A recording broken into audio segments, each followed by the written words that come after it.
What's up, everyone? Make sure you check out the West West Network website at westwestnet.com. Here you can find amazing independent podcasts based in Aotearoa, covering everything from pop culture to mental health. Also, if you enjoy our content and want to support us, please consider clicking on the support button on the homepage of the website. We appreciate your patronage and look forward to delivering more thought-provoking and quality conversations.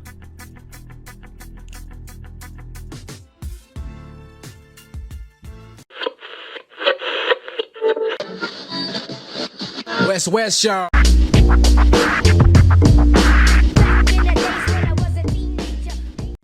Choice.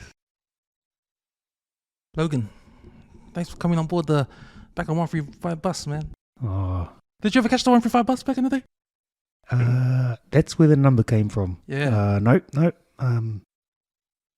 Mostly because we live right next to the door to the school, the Massey High. So You get the whenupai. yeah. For the whenupai is to roll up those ways on. So I'd pretty much roll out of bed and roll into school. Yeah. Yeah. Nah, that's the namesake of this podcast. Cool. Conversations at the back of the bus, you know. Yeah, nice. And it's 135 because that's the Ranui bus that we used to catch when we were kids. Yes. To go back home from town or wherever. But I like it because I also like the idea of the name because that bus goes through a lot of West Auckland suburbs. Yeah, cool. So it's picking up people from all over West Auckland Nice. and always asking for people to come on board and have a chat at the back of the bus, man. Yeah, choice. That's good. That is good. It's a little bit of a concept for the listeners that don't know, but Oh, man. Yeah, man. Yeah. That's it. Well, hooking. So I found out about you through a mutual friend of ours. Mm. It's also a host on this on the podcast. Not this podcast, but on MT Out the Clip. We're talking about Lady. Yes. Righty. Those were over there. But, you know, when you told me that you're a fireman Mm. and all that drama that's happening with firemen, like on the strike and all that going on, I thought, man, that'd be perfect for you to come on and just have a chat. I know you're into a lot of other stuff. Yeah. So Right. we'll talk about all that stuff too. Yeah, but yeah. man, we'll just touch on that because I didn't even really know. I didn't Oh, know. that's right. I didn't understand until I think last week. I drove past the fire station over in Te South. Yep. Yeah, it was real busy in peak hour traffic and that. And I saw like a sign. It was saying no pay or low pay, Yeah. Undervalued, undervalued, underpaid, underpaid and all that. understaffed. And I saw that. I was like, oh, true. That's a bit weird because I never heard the drama like on the news and that. Yeah. And then I heard that on the news after, and I was like, man, it's a big deal. Like, because I think like, because when I heard it on the news on 1ZB, they were saying like, you guys were protesting because exactly that, the lack of funds, you know. And for me, I'm thinking, here we go again, because when it comes to government services, like these are the services that are underfunded. I'm talking about you guys. I'm talking about the nurses, education, and all that. And it's kind of weird because who's getting the money out of contractors? Contractors building roads, building footpaths, building cycle lanes. You know, millions of dollars going on there, and all I hear is you know the protest from the other government Government services and that. services. So how long have you been a fireman anyway? Yeah. 2005 January. So 17 years, almost 18 years. And served Central Auckland, so out in Mount Roskill and Avondale areas, and then made my way west. I was at Te Atatu for maybe 6 or 7 years, and then on to Henderson, and then finally got an officer spot. So I'm a station officer now, and so that means if you see me, if anyone sees me, wave out. I'm the boss of the truck. So I'll stop for a chat. Up to me, you know. But and that's been a long journey in itself. Especially, probably the hardest thing for me about that is the actual interview to get into the to be an officer. All right. So so it's a bit of a oxymoron. Because when you're a firefighter, everything you do is together. You work things out together. You work problems out together. But then you go for an officer job, and all of a sudden you have to do an interview all by yourself, being judged, and I struggled with that situation, but finally got over it. Good friend of mine gave me some real good advice and on interviews, and So it's not like a normal job interview, is it? Like it can't be. it's specific, right? Yeah, so you have to actually interview.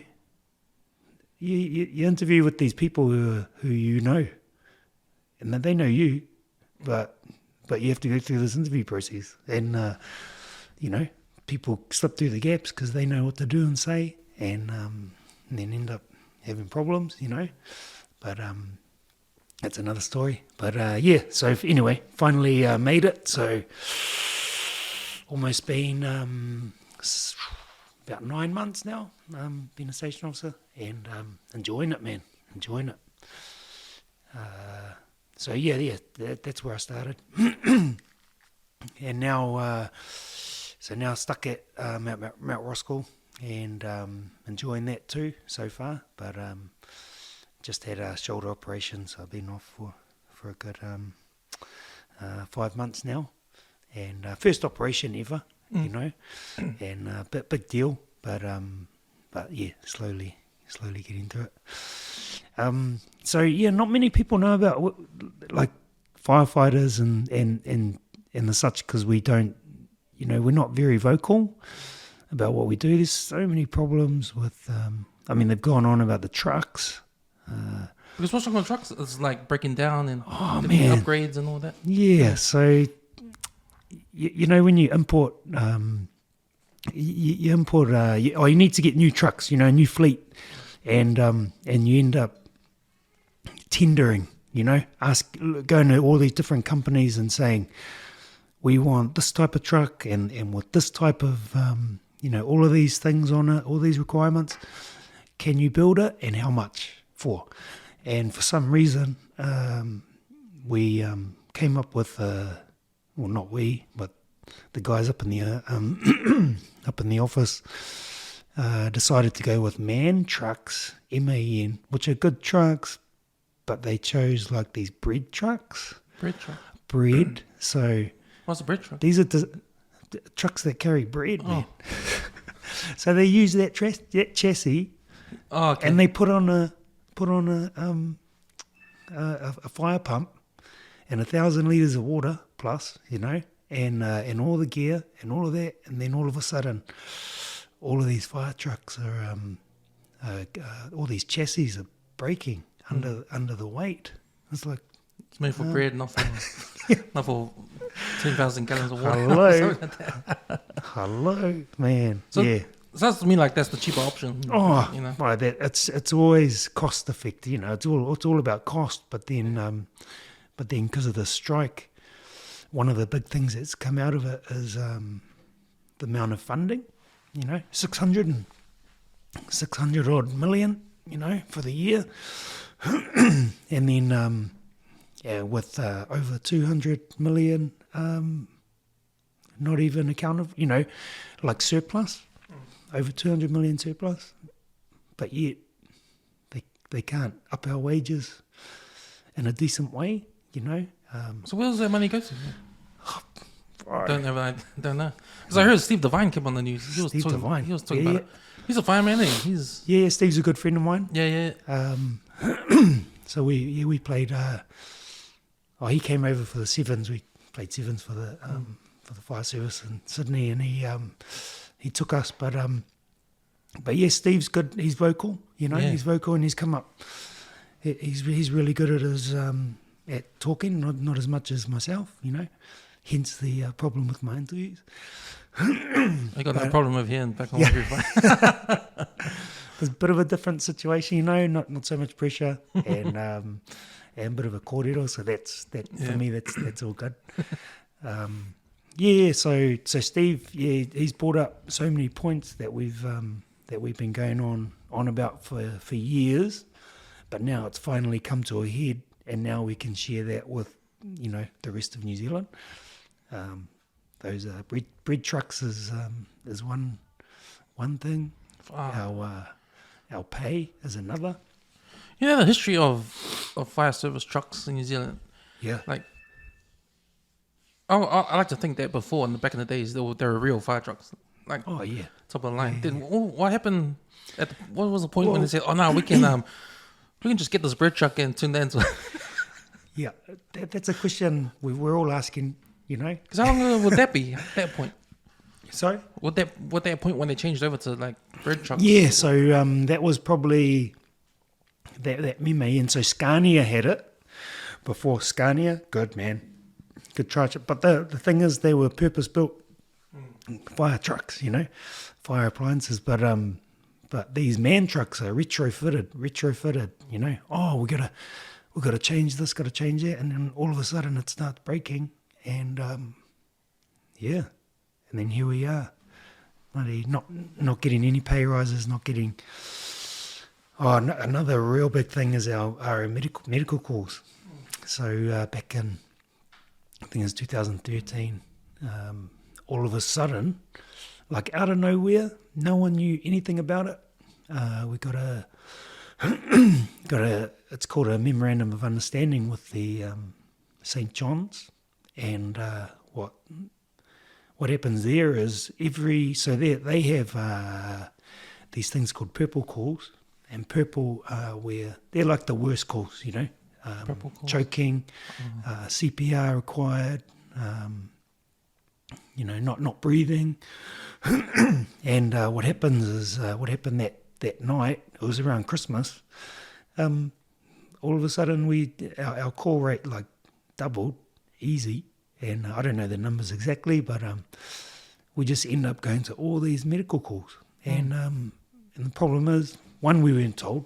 Two, we've only got a first aid certificate, same as teachers, same as any other workplace, Like, we practice it a bit more, but that's all the training we've been given, And so we're like, well, we've got to get something for that, and the percentage of people getting saved now is the proof is out there that we've helped, like, over 100% better rate of people surviving, so we're saving lives because we're there first. We're there first sometimes. And are these medical calls not because of fire? No, when you say medical calls, it's not fire. It's like someone choking. You call 111. You ask for an ambulance. Yeah. You say my family member's choking, and then all of a sudden the fire truck turns up, and everyone's confused except for us because we know, And I'm talking like babies, man. We've had heaps of babies, heaps of young kids, CPRs, old people, on the toilet. You got to drag them out and CPR, and it just happened, man. It just happened, and we didn't say anything, or we didn't to the public, so they didn't know, and hence the confusion. But yeah, man. Is that because there's hardly any ambulance out there? there? You go again. Hey, that's another kōrero, man. It's because those ambos are struggling, with their call rates and their numbers. So, right, everything's got to be. Something's happening, and people don't join us because we don't start on a good rate at all, and that's proven in Auckland. St. John, so they're a hard organisation to move up in, and to get in the first place. So, and they're like a charity, a registered charity. How does that work? But yet the government just love that because it's. It doesn't cost them as much to run. So, I don't know, man. I'm just mentioning these things. I don't know how much is true or not. But you see it on the street. Yeah. I think because you're there on the field, firsthand. Yeah, man. What you see. Yeah, big time. But is this happening because we went through 2 years of COVID lockdowns, or was it happening before that? Oh man. No, it was happening before, so we were, so I worked rosters for a while, and So we do our own rosters, making sure that, you know, the fire station the next day is has got enough workers there, you know, and maybe it was probably like maybe a year or two before COVID. We just started struggling to man these stations, man. And it's like, what? Okay, this truck's got to ride down, you know, they got to ride down one. Another truck, they got to ride down one. Then all of a sudden, we got to shut stations, man. We got to close stations because we don't have enough firefighters to cover these stations. It's like, man, this all happened within the span of like probably like 4 or 5 years ago. It's just gotten worse and worse. Yeah. Yeah. Is that and just because of the pay, the low pay? So other things, you know, low pay to start with, and that, you know, but you can work overtimes and get a lot of money, but there's a lot of overtime. There's a lot of hours, man. I'm talking like 100-hour weeks, like not even that's not even unusual, you know. And then on top of that, people don't want to live in Auckland. You know, we had a lot of it's cheaper to live somewhere else. So guys or people join the fire service, and then they'd want to move somewhere more affordable. And I was just talking to someone today. The floor layer today is at home, and I was telling him, Corey, bro, if me and my wife were 10 years younger, you know, and we wouldn't be able to afford a house on our wages, you know. And we're like, she's a teacher, my wife's a teacher, I'm a firefighter. We're like stock standard, you know, we're the bread and butter of the community, and we can't afford to buy a house. So I can't even imagine how hard it is for young ones now, you know. So yeah, I really, that's just hard, man. It's real unachievable. It's kind of like, it's sad, but also, because right now I'm listening to you, like, I'm getting kind of like angry, because you know what I was saying before about the government services. Like, these are the most important things to run the country, right? Yeah, man. That should be the priority. The government should be, you know, taking care of. Yeah. You know, and you know, I've seen it because, you know, you think about education, you think about your kids and how teachers were struggling with the workload and low pay, and teachers were leaving. You know, there was a bit of a crisis there, you know. Man, there is, man. But these are our kids, and the nurses were doing the same thing. You know, our health is important. Yeah. All these base and our safety with the with the firefighting. So, you guys must get angry. That's why. How much of it is in our hands, you know? There's not much we can do. But as a collective, you know, that's why we have a union in the first place. But teachers, man, my wife's a teacher. They struggle to get relievers, you know, and that's just at her school, man. I'm not even nationwide. It's a shortage of those core jobs that, you know, later in the piece when people are older, or that's when we're going to struggle, you know, and it's telltale sign now, man. So no, come on, government. I don't know. Yeah, because I think I heard Steve Devine. He was asking where's all that money going, because I think he was talking to the head of Duncan. Oh, yeah, man. So yeah, the guy in charge. He had Duncan Garner, and then he was talking to him. He's the reporter, but and it breaks me, man, because Kerry Gregory, he's like the national commander. He's a Westie, man. He's from Titirangi, and I love the guy. I do. I don't know what's happening. You know, Brendan Nally, he's the other boss, and he was my when I was on my recruits course. He was like the head trainer. So I know these guys. They're good guys, man. But what's happened? I don't know. It might be. So there was, again, I'm just putting these theories out there. Rhys Jones. So this guy came in and he civilianised civilianise the Air Force, or the Army, you know. And when I say civilianise, I mean like you get outsiders, people who don't understand the system, and they come in and they start being the top dogs. Right, you know, they're like in the office calling the shots, and I'm like, well, you don't even know the systems, you know. And then he came and he did the same to the fire service, to Fens, and so he's done that, and now he's left, and now there's all these problems. Oh, right. Yeah. When they bring in the consultant comes in, try to fix things there. But, yeah, man. But they're just here to like save money, I guess. Yeah. And like, I don't know. I'm just saying. Yeah, no, it was really interesting because I work in town, right? And I work so like in the back streets where it's not really busy, but my office is at the back there, and to walk the street to get to the main road, there's like no one hardly there because it's like the back street sort of thing. Man, I remember like they took half a year doing up all those roads, like new footpath, new seal, new everything, right? And I was thinking, man, how much money is this costing? Because this is a nothing street. No one's walking around. No one's, you know what I mean? Yeah. I mean, the main road's up there, but there's no one's walking around here. People park their cars on the street and walk up to the main road. But, you know, all the amount of work, I was thinking all the money they put in doing up the street, the footpath, brand new, the curbs all brand new. And it's a nothing road. And I'm like thinking, what a waste of money. But, yeah.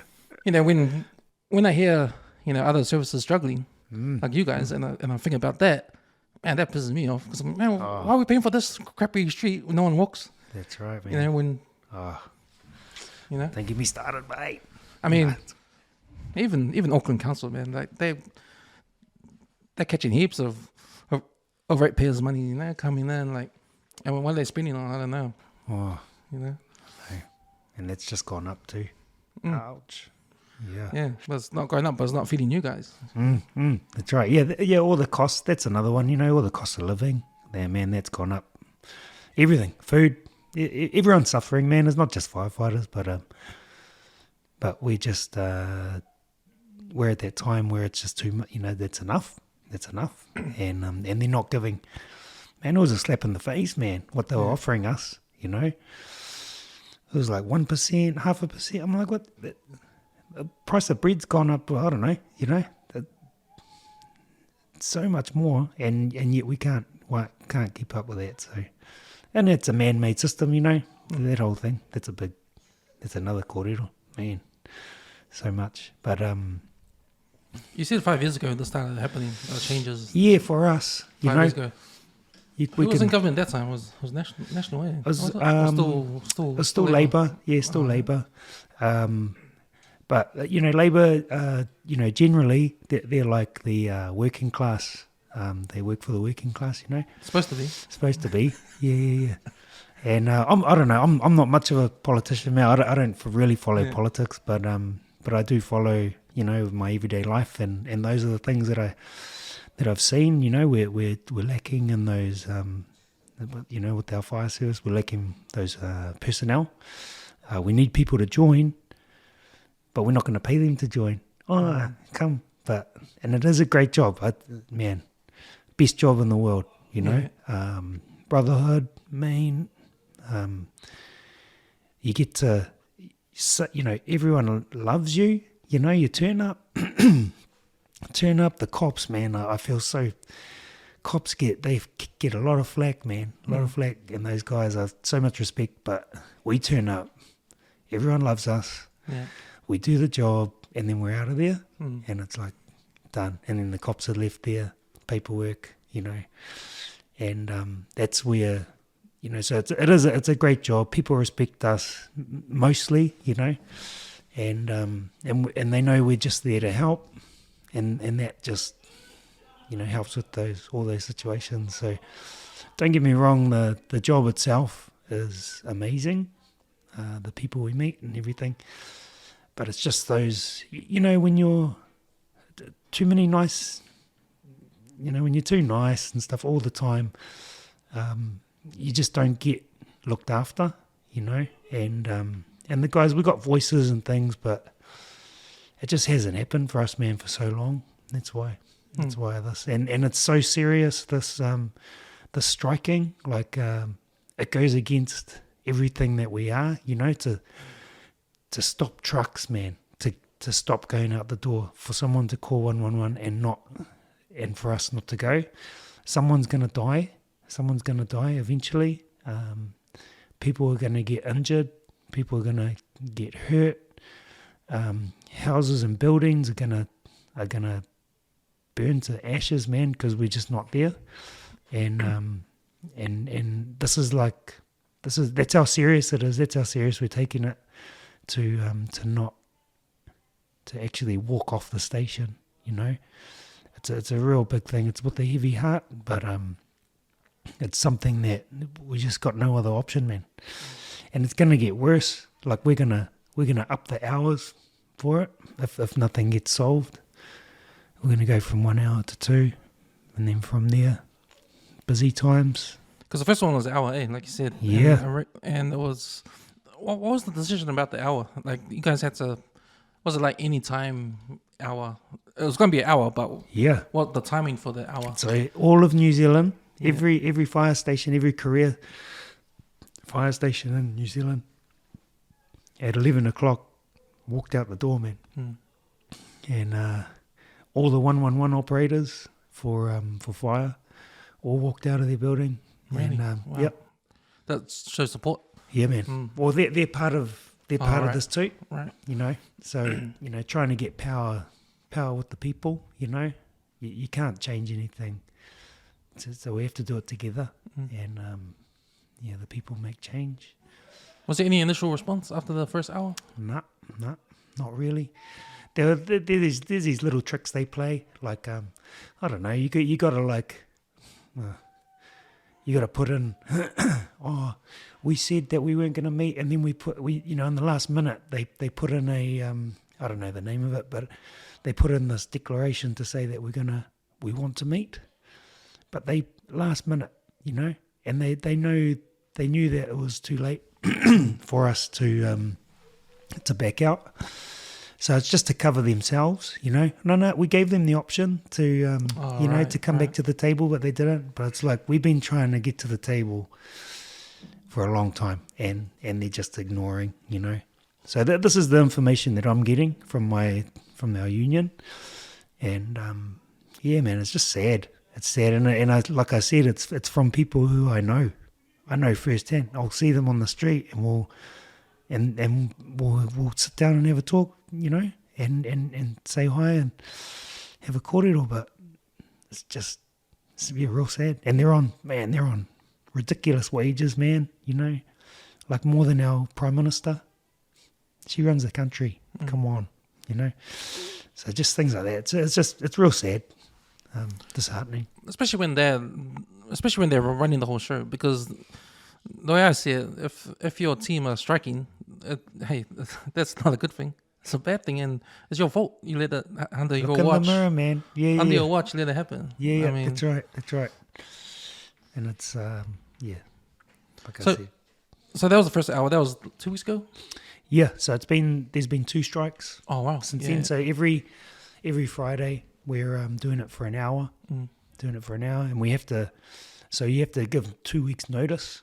So every 2 weeks we put in another notice to say that we'll do it for another 2 weeks, and then another notice after that, and then we're going to up the hours. Come the end of September, it's going to be 2 hours, and like the chances of something happening in 2 hours this is nationwide, not just in Auckland, is super high, man. So something bad's going to happen, Just the other day, there was an explosion down in down in town. Britomart. Oh, yeah. Yeah, Britomart. Yeah. And a few workers got injured. Yeah, they got injured. 80% burns to them. Shucks. I heard how it happened. It was something to do with the cooking and someone leaving the gas on. But imagine if that was at at 11:01 a.m. And we wouldn't have gone. And it's against us, man. It's against our bones. It's against our soul, you know, to do that. But it's the last straw, man. They're not recognising us at all, you know. And yeah. So, yeah. It's been the last straw for a lot of the government services. You know, Yeah, we're man. talking It about. is. It is. You know, it ends in strikes, which is not good for the public. Yeah. But it seems like, you know, when you talk about the 1% in the world and the rest of us, you know, there comes a point when things get too bad. When things get too much, a revolution will happen. You know, Yeah. It's that sort of thing, right? Yep. This is just small It piece of the is. pie, but it's the same piece of the same pie. You know, Yeah. the result's the same, but I look to the Labour Party to acknowledge all this because it's their job to bring things back Oh man. back to the centre when things get too out of hand. You know, Nobody said anything. Yeah. Nothing from Labour at all. We've had what's his name? I get a national guy, Luxon. yeah. Luxon. So we approached all of them, all of the MPs and that, and he was the only one to bring it up in Parliament. So he brought it up. He brought up the whole. I mean, he's got access to all those, you know, the numbers to those 600 million, you know, operating costs and all that. Yeah. And even he's asking, where is that money? Where is it gone? I'm like, come on. It's not bloody, you know. It's good ammo for the opposition. It's anyway. not 20 cents that you drop off the, yeah. So it's, yeah. So it's there, but nothing's been done, you know. So hopefully it gets sorted before people die, you know. Yeah. And that's, yeah. So the next strike's this week? Or Yeah. Oh, So okay. this Friday. This Friday. If you're listening now and it's before Friday, then if you can wear a red shirt or a yellow shirt, red or yellow, that's supporting our cause, and or even better, you know, go down to your local fire station and they'll be out on the street protesting, you know, megaphones and all that. So the more support we can get, the better. Much appreciated to those who already have as well. Yeah. Yeah, no, it's a good Amazing. cause, man. Good cause. You guys need it. But so you're at the you're not at Aotearoa, are you? Or No. You're at So Mount Roskill? Yeah, Mount Roskill station on Dominion Road. So that's just off the Dominion turn off, right next to Pukiwiwi. Which is, That's a new fire Mount station, eh? Roskill. Got built it's not long ago. newish, probably 5 years ago? 6? Yeah, 5-6 years ago. Yeah. Or you know how time goes far. You just lose track of time the older you get. I don't know. It was probably 10 years ago. But I remember. So when I first started, I was at the old one near the near Three Kings. Oh, right. And that was that's where I started. I got a funny story about that Mount Roskill fire station because Yeah. I remember when it got built because I'm in the construction industry and they had trouble with the council getting resource consent because because I think there's a tree that's there's a tree that's there's a tree at the back. heritage tree can't chop down yeah or something. Okay. And I think one of the neighbors complained All that right. you can't chop down the tree or something like that. Yeah. Well, you know, I love trees, you know, Yeah. but I suppose there's other places for trees too. But no, there's problems like that all around, and like poor decisions. Oh man. So Te Atatu Station, just for those people who don't know, they got offered the land on the other side. You know, I'm like, well, why did you build a fire station like right next to houses? You know, it's loud, 24 hours. You know, 24-hour calls and whatever. I was in a resource consent thing, eh? Like they have to be in the suburbs, eh? No, they have to be like within a certain amount of time. It's about the response time. Yeah. Oh, because it was by the motorway, so that's good, right? Yeah. But they got offered land on the other side of the motorway. You know, offered. Yeah. Not, you know, so and around not next to anyone. So if you know that area, that's it's been I think it is Māori land, and but they got offered some of that pony club sort of land and didn't take it. All right, because that would be perfect too, because it was quiet. Man, they had to, around the residential neighbours, they had to like double glaze everyone else's houses and buy those houses out. And, all right, yeah, so man. the next door houses. Yeah, all of them, just to build a fire station there. Yeah. So. But I don't know, people get paid way more money than me to make those decisions. So. Yeah, speaking about that land across the motorway, that's been like that for a long time, like ever since I was born. But I remember for like Fort Fats, theme park used to be there. Loved it, man. Back in the days, eh? Yeah. I saw my photo the other day. I think they had a boat. They had some sort of little dinghy ride there. Yeah, I was on where was I? I think I was at Freiburg Primary. So I started and tats it out. And got a few photos of Footrock Flats. Yeah, because I never knew it was Māori land. That's why it's been like that. No developments on there. Got the pony clubs there for a long time. Yeah. You know? And all the new developments, the housing developments up the road there, slowly trying to come in, but they stopped there because they can't. That's right. And I always wondered when are they gonna go all the way, but I never knew. Well, I think it is. There's some sort of agreement there. I'm not 100%, but it is something like that. And we can't. I don't know. Yeah, heaps of houses anyway. As a firefighter, like, because I remember when I was a kid, the whole thing about being a firefighter for kids is pretty cool. Yeah, because they're always drawing the pictures. You always see it on TV. They're the heroes, right? They're the heroes. Yeah. They save people from the flames and come out and that kind of thing, eh? Every day, we do that every day. No. Like, is that the thing for kids these days, that their dream is to be firemen? I don't think as much. I can't speak for everyone, but it's something that I didn't even think about, to be honest. And with my journey, it was it was just the police. I thought, I'll give the police a go. I wanted something physical. I wanted something because I was a teacher. And I struggled with that, man. I struggled with that. Male teachers, big ups to them, man. But it's a hard job.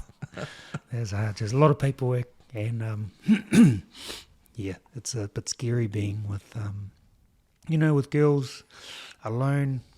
Putting yourself out there. So it's something I didn't really want to, because something would eventually happen. And I did have something happen in my second year. So I was like, this could get real bad, So... false accusation. Oh, yeah, easy. Yeah. And it's just one word, Yeah. So I was like, it's not worth it. And it's pretty hard to motivate kids when they don't really want to be there, So, I was thinking, man, something physical, something cool, and like, the cops was always in my mind. And then honestly, man, I was just at Subway having lunch, and the fire truck turned up. I was like, what the? I didn't even think of these guys. Yeah. Dang. Then, man, 18 years later, still in there. Love it, man. But again, it's just those little things like pay, Yeah. But that kind of work that you were looking for back then, like being a teacher, being a policeman, firefighter, eventually. They're the same sort of style jobs, right? Yeah. Like that's right. They're people kind of jobs. Yeah. Like community, serving the community. Serving the community. Like you're that type of person you're the type of person that wants to do, looking for that kind of thing. Like, so our te iwi or whakaratonga, so that's our iwi for ngā kaipatuahi, so that's our firefighters, and serving the people. And pretty much, there's no other reason why I joined the job but to help people, and it's fulfilling. It really is fulfilling in that sense. Well, what kind of experience did you have before that led you to know that's what you wanted to do, help people on that? I had none. Yeah. I mean, what made you go down that path? Yeah, like I said, I just wanted something physical, You know, Yeah, that's it. I just wanted to, because I was playing rugby. I play rugby. I got 1 year in England. I had a year playing. It was okay. I struggled, but I came back and I was like, man, I don't want to teach anymore, man. I don't want to teach.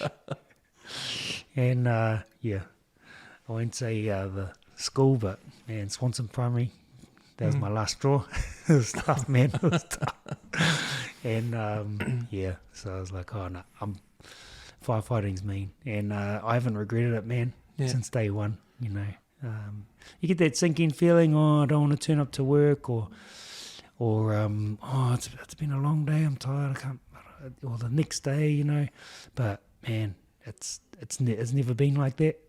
Turn up to work, good crew, man. You're made, man. It's mean, but again, like I said, you can't put bread on the table, or you got to work so many hours, you know, and you pretty much have to try and have a family, you know. One wage, forget about it, man. You got to work 100 hours every week just to pay the bills, man. So yeah, that's where it is now for us. Just it's sad, but hey, hopefully we get there. I remember when I was living in town in an apartment. That's the most time I've seen fire trucks, like when they do the alarm. Yeah.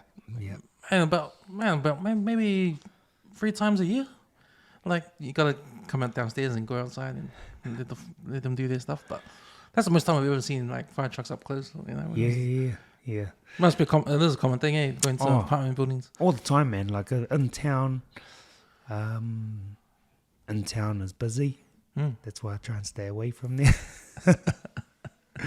Those guys love it, man.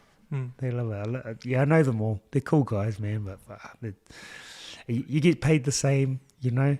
And you come out to the suburbs, and you get some, you know. They get all the panel fires. We call them panel fires. Not real fires, they're just the panels going off, you know. They get up like 10, 15 times a night, and no fires, you know. Oh, yeah. Out west, man, Henderson, Te Atatu is good. You know, if you're getting up, it's normally for a job. And there's been some pretty big jobs over the years, and man, enjoyed it. Did you go to that Sky City one? The fire on the top? Yeah. Because that was a big one, eh? That's huge, man. That's the biggest one. So, biggest like not in fire size, you know, but biggest in like length of time and the amount of trucks and the amount of personnel, you know, being used there. Because and it was. Do you remember how it started? Someone left their the gas burner, the blowtorch, man. Left it on. Yeah. Oh man, what a gutty. There's a few conspiracy theories going on. Yeah, like it's pictures there. They're like, you know, they're in financial trouble and they need insurance money, you know, that kind of thing. Oh wow, just that's right. Likely story, man. But so that, and apparently like they had this, you know, you have insulation sounding, but this insulation they were using, it was supposed to be like this new stuff, but it was like hay. Oh, really? And it just dry, and it just spread the fire, man, everywhere. So that was horrible. And then I went down to the basement, and the cars, man, they were like, you could just see the top of the roofs. That's how much water we were putting on, you know, to try and put that fire out. Couldn't get to it because we didn't have enough. Because we need better aerials, you know, and we need more of them. Right. Those aerial appliances, you know, the big ladders and stuff. Yeah. Man, we've only got like, it's a joke, man. It's a joke. Yeah, when you watch the movies and they got the big ladders and man. We don't have that. Man. We do. We got like one. Oh, we share it around. Huh? We've got one that's like normally broken down, and another one or something like that. And we got like a cherry picker one. Yeah. Yeah, those are pretty cool. But but for the amount of like high story, you know, multi-story towers we got, we don't have enough, man. And there's reports to show that as well. I don't know if it's true, but did it happen at the Sky City thing where you just had to let it burn because it was too Oh, Is that a thing? no. When things get too out of hand, you just have to let it burn. Yeah, and man. Make sure everything's safe around. Yeah, And let it that's burn right. down. Yeah. So we and that's not just in that scenario. So I think in that scenario, it was because we just couldn't get to it. But in normal scenarios, it's because there's no one inside, so we don't have to go inside. It might be that there's nothing that you're putting more risk to the firefighters if they go in. They don't need to go in, so you can stay out and shoot it from outside or something like that. Maybe even looking after the fireworks factory next door, make sure that doesn't blow up. Just things like that. So those are exposures. You got houses right next door. Houses are really close now, and I know soon we're going to have those. You got those streets, man. We've got cars parked on both sides. You can't even fit a normal car through, let alone a fire truck. And we're gonna, bro, man, I know what you're talking about. Yeah, because that's the thing now, right? Everybody, especially out west, yeah, everybody's selling their home, and I don't know if it's the Chinese, but most of them like buying up the property and building like 5 townhouses on top of it. Yeah, man, close together and that. Wow. And because they're so small and so compact, they can only fit one car garage. Yeah. Tell me what house has one car these days? Exactly. Like even if a couple had a house for themselves, they're not gonna have one car. They're gonna have a car each. Yeah. And we need cars because the public transport's not good. Exactly. I can't go to work, man, across town to get there on time. It's crazy. They got cycle lanes. Yeah. But what that does, you put in extra homes in these streets, right? And you can't park the car, so everyone parks on the street. How about the even that they've got regulations now. You don't have to have a driveway, so that you got houses that you can walk down, but you can't drive down to them. So where are those cars going to park? They're going to park on the street. And you got all the rubbish bins out on the street. And you got the rubbish truck trying to get the rubbish bins. And you got the firefighters trying to put the yeah, exactly. How can I fit the fire truck for you? Fire up. But it'll piss me off, right? If all this was because they wanted people to ride bikes. Yeah. With all the cycle lanes happening, they're building around here.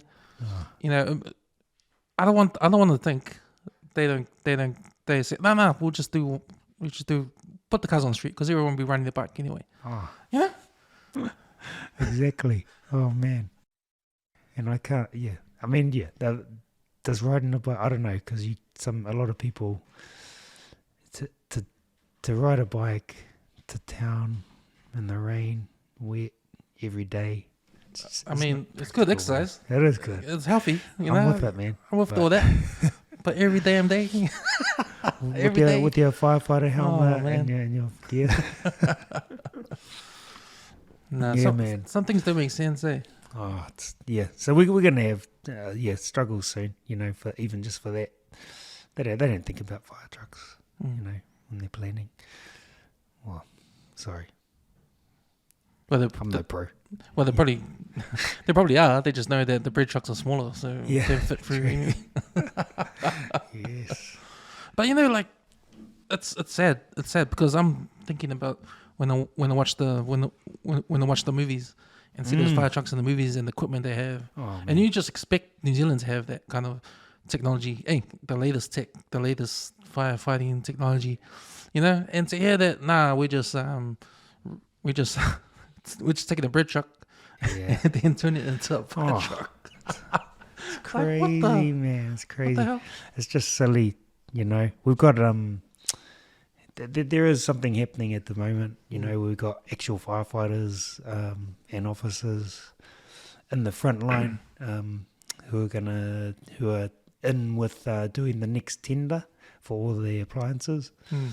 But there's still like so many years with this contract, so they're gonna fulfill this contract and then eventually phase those out and get a new one in. So it might be they're not transparent about what they're doing, right? So it might be a case where we're gonna suffer a little bit for the big for the real stuff later on in the future. Yeah. Hopefully that's. Hopefully. Yeah. I mean, that's right. if that's the plan, why not be transparent about that plan? You know, at least give us Yeah, at least tell us, man. Come on. give us some hope Own that it. Own you it, know man. things gonna get better. You know, Yeah. there's not gonna be any more 1 hour strikes.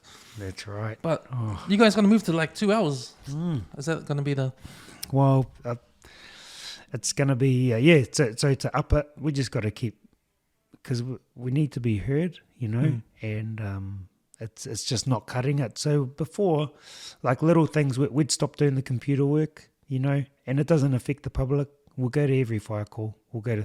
But we did things like that because they love to, when I say they, I mean like the business, they like to show that they've been to so many fire calls and we've saved this many people and things like that. So before we walk off station, you know, that's like the last straw. We were doing things like that, not letting them, not filling out the roster so they don't know who's actually on, just things like that. And it didn't work, you know, and we've done that before. And it's worked, so we're like, okay, well, we're gonna have to threaten to go off for a whole hour, man. And if you don't do anything, we're gonna carry on. And they called our bluff, and we did it, man. Yeah. So it's a big deal. It's a real big deal. History, man. It's never ever been done, and sadly, it's been done twice now. You know, so it's just gonna get worse. Hopefully it doesn't get worse before it gets better. Have you been approached by has the fire service been approached by any of the, especially the Auckland ones, been approached by any of the mayor candidates? Like No, not that I know of. Festival Collins been running for mayor. Yeah, true. Brown. Yeah, no, that'd be a good one. Wayne Brown. That'd be a good one. I'm not in I'm in the union, but I'm not one of the, presidents or anything for up here.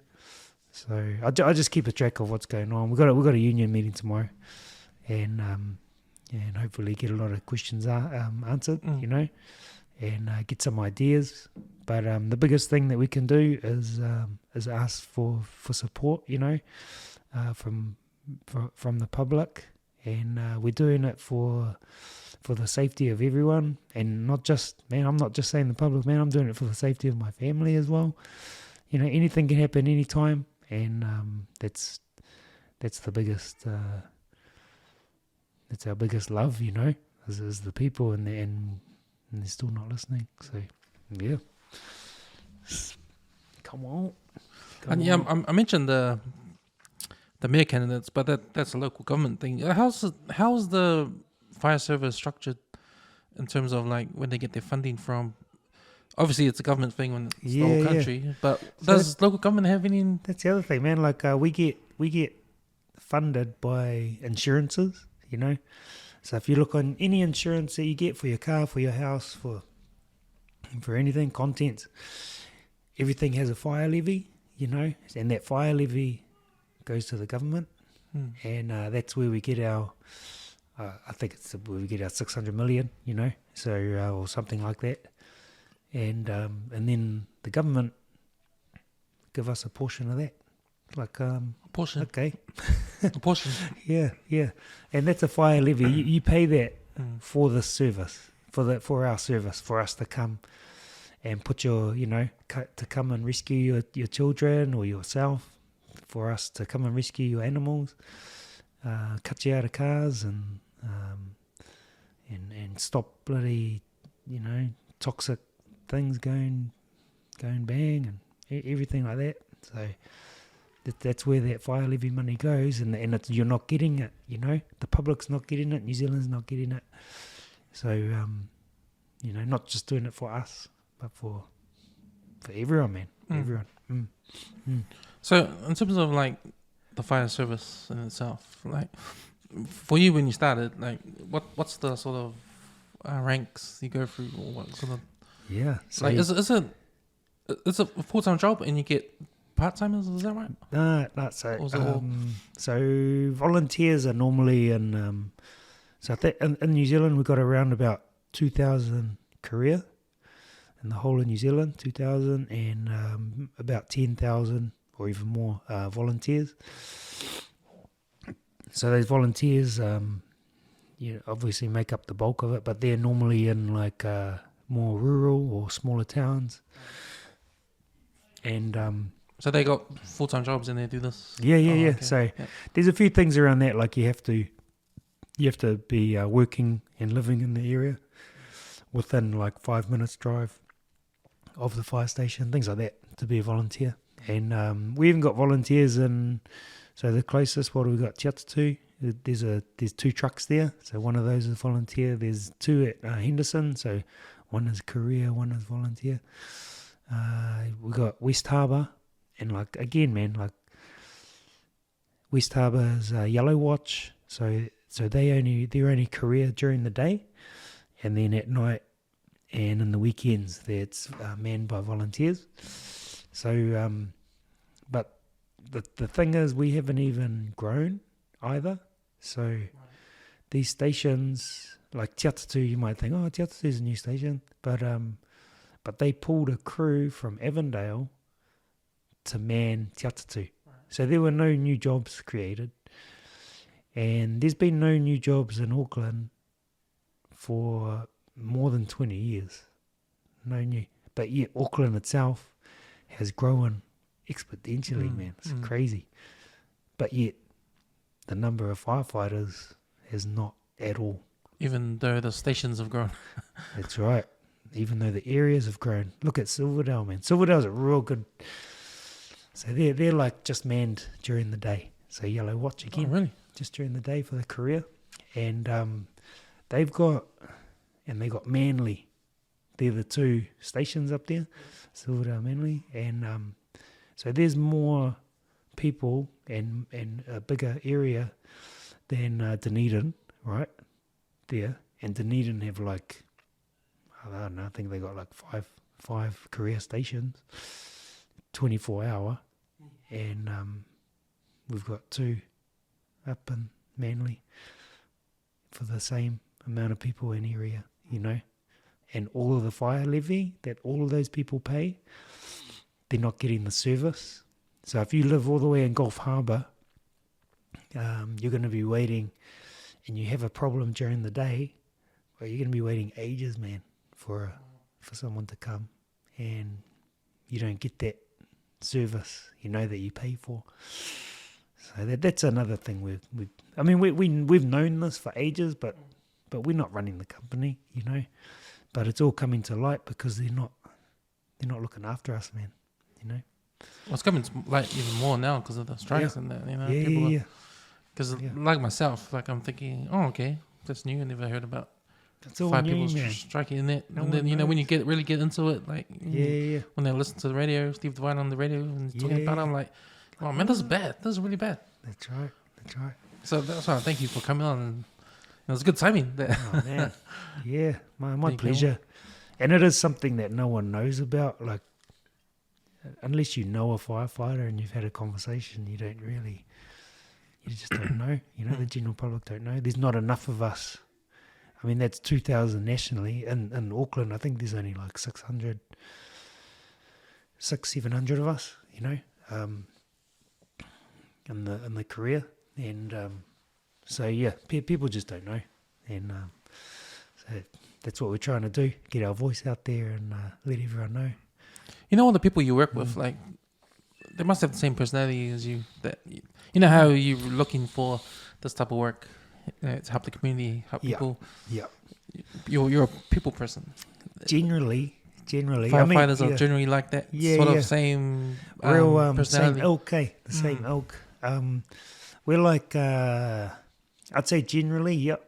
Like, there's a few little, personalities here and there, but that's the same with every job, not everyone's the same. And, but I must say, like, generally, you really want to be quite practical, because you want to turn up to jobs and to incidents and have a bit of out of the box thinking, because not everything's not the same. It's like, well, this is not like it was at training. What tangata. Yeah. Or so that's where experience comes in, you know.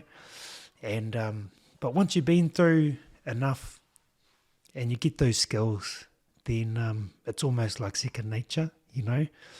Not everything's the same, but you're using a few things that you've learnt at training and you've learnt it on the job from older firefighters and things like that. So yeah, being practical, I think, is a real asset in the job. Also being, because I mean that being good with people as well, you know, because people are stressed, man. When they see us, stressed as and it's not normal for them, you know. They've just lost their home. They've just lost, you know, and it's never happened. And so they're in shock, you know. So being able to deal with and at least calm them, you know, make them feel okay, is that's another big part of the job. And yeah, man. So yeah, you do have the general sort of personalities, and yeah, it's a good bunch of guys and girls. Yeah, love it, man, love it. Yeah. Have you had any jobs where your life was at stake? Like like real dangerous, real dangerous situations. So not like the movies, you know. So we try to not risk too much, you know, without being without you know, you calculate the risk and you know the consequence, right? But maybe one time we had, because one thing you don't realize is some of those roofs. Some roofs are, you know, they got concrete tiles, and those things, man, if they drop and they can split your helmet open, you know, and especially some of the old state homes. So yeah, one time I was in there, and then one of the guys, a firefighter, just said, you know, just told me, you better come out. I think the roof's going to come down. Yeah. Man, not 10 seconds later, we got out, bang, all the roof came down. I was like, oh. So it's more things like that. We look out for each other. Holes in floors. What happened? We had a guy, Jared Brown. He was in La Hood. So La Hood is a kitchen company, and they had a big fire, and Jared got all. That's in Penrose. It was, I think it's Mount Eden sort of area, and so you have to go in with buddies. You have to have a buddy, a partner, and otherwise you don't go in. And what happened was there were two going out, so there was him and his partner, and then another two coming in, and because it was so black, so dark, like man, when you're in a fire, man, you can't even see. You put your hand on your mask, and you can just see your hand. That's it. And it's in a place that you've never ever been before. So he got mixed up, and he started following the crew back in, thinking that was his partner going out, and then they didn't know he was with them, and then he got all caught up in the hose and caught up in the in office buildings they have false ceilings. Yeah. And there's heaps of wires. Yeah, suspended. There's heaps of wires and that in there. So when those drop down, you can get all tied up. So he got tangled in those, and then fell down, and lost contact, ran out of air, and then he found him because we got these alarm DSUs. You know, they go off if you don't move, and his went off, and they were like, where is this guy? Where is this guy? Try to find him, and then found him. Just, man, almost died. Very close. Yeah, and saved his life. But it's easy as that, man. Easy as that. You don't know. You could be sitting down having dinner, next minute, you know, you're in the middle of a burning building. You know, the overnight firefighters, Because when you again when you read the stories and you watch the movies, they live at the station. Yeah, man. And, Yeah. overnight, so in case bell rings, you jump down the pole and you head off. That's it, man. So we got, so our stations are built to be in 24/7.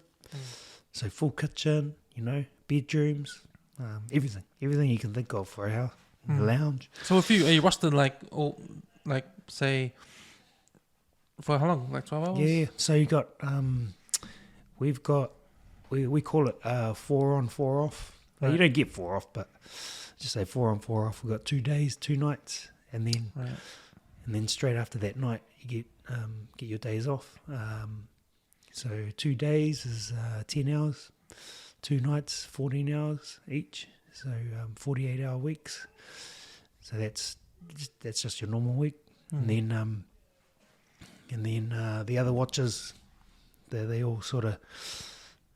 So you're on Monday day, Tuesday day, and then the next watch is on Wednesday day and Thursday day. So it keeps going in a cycle, and it works. It's good, but like when I say we do overtime, so if you do 2 days and then you do your next day and you do the night, so you have to do 24 hours. So you're working 24 hours on the shift. And then you only get your 10-hour break, and then you're back in for 14 hours. And then because we're so low in numbers, you're working that night, and then you work the next day because no one turns up to fill the truck. Yeah. And yeah, man, guys get tired. Yuck. Yeah, and you don't know how your night's gonna go. Yeah, we have nights where we sleep through. So 10 o'clock is our contract. And then, but obviously there's nights where we don't go to sleep at all.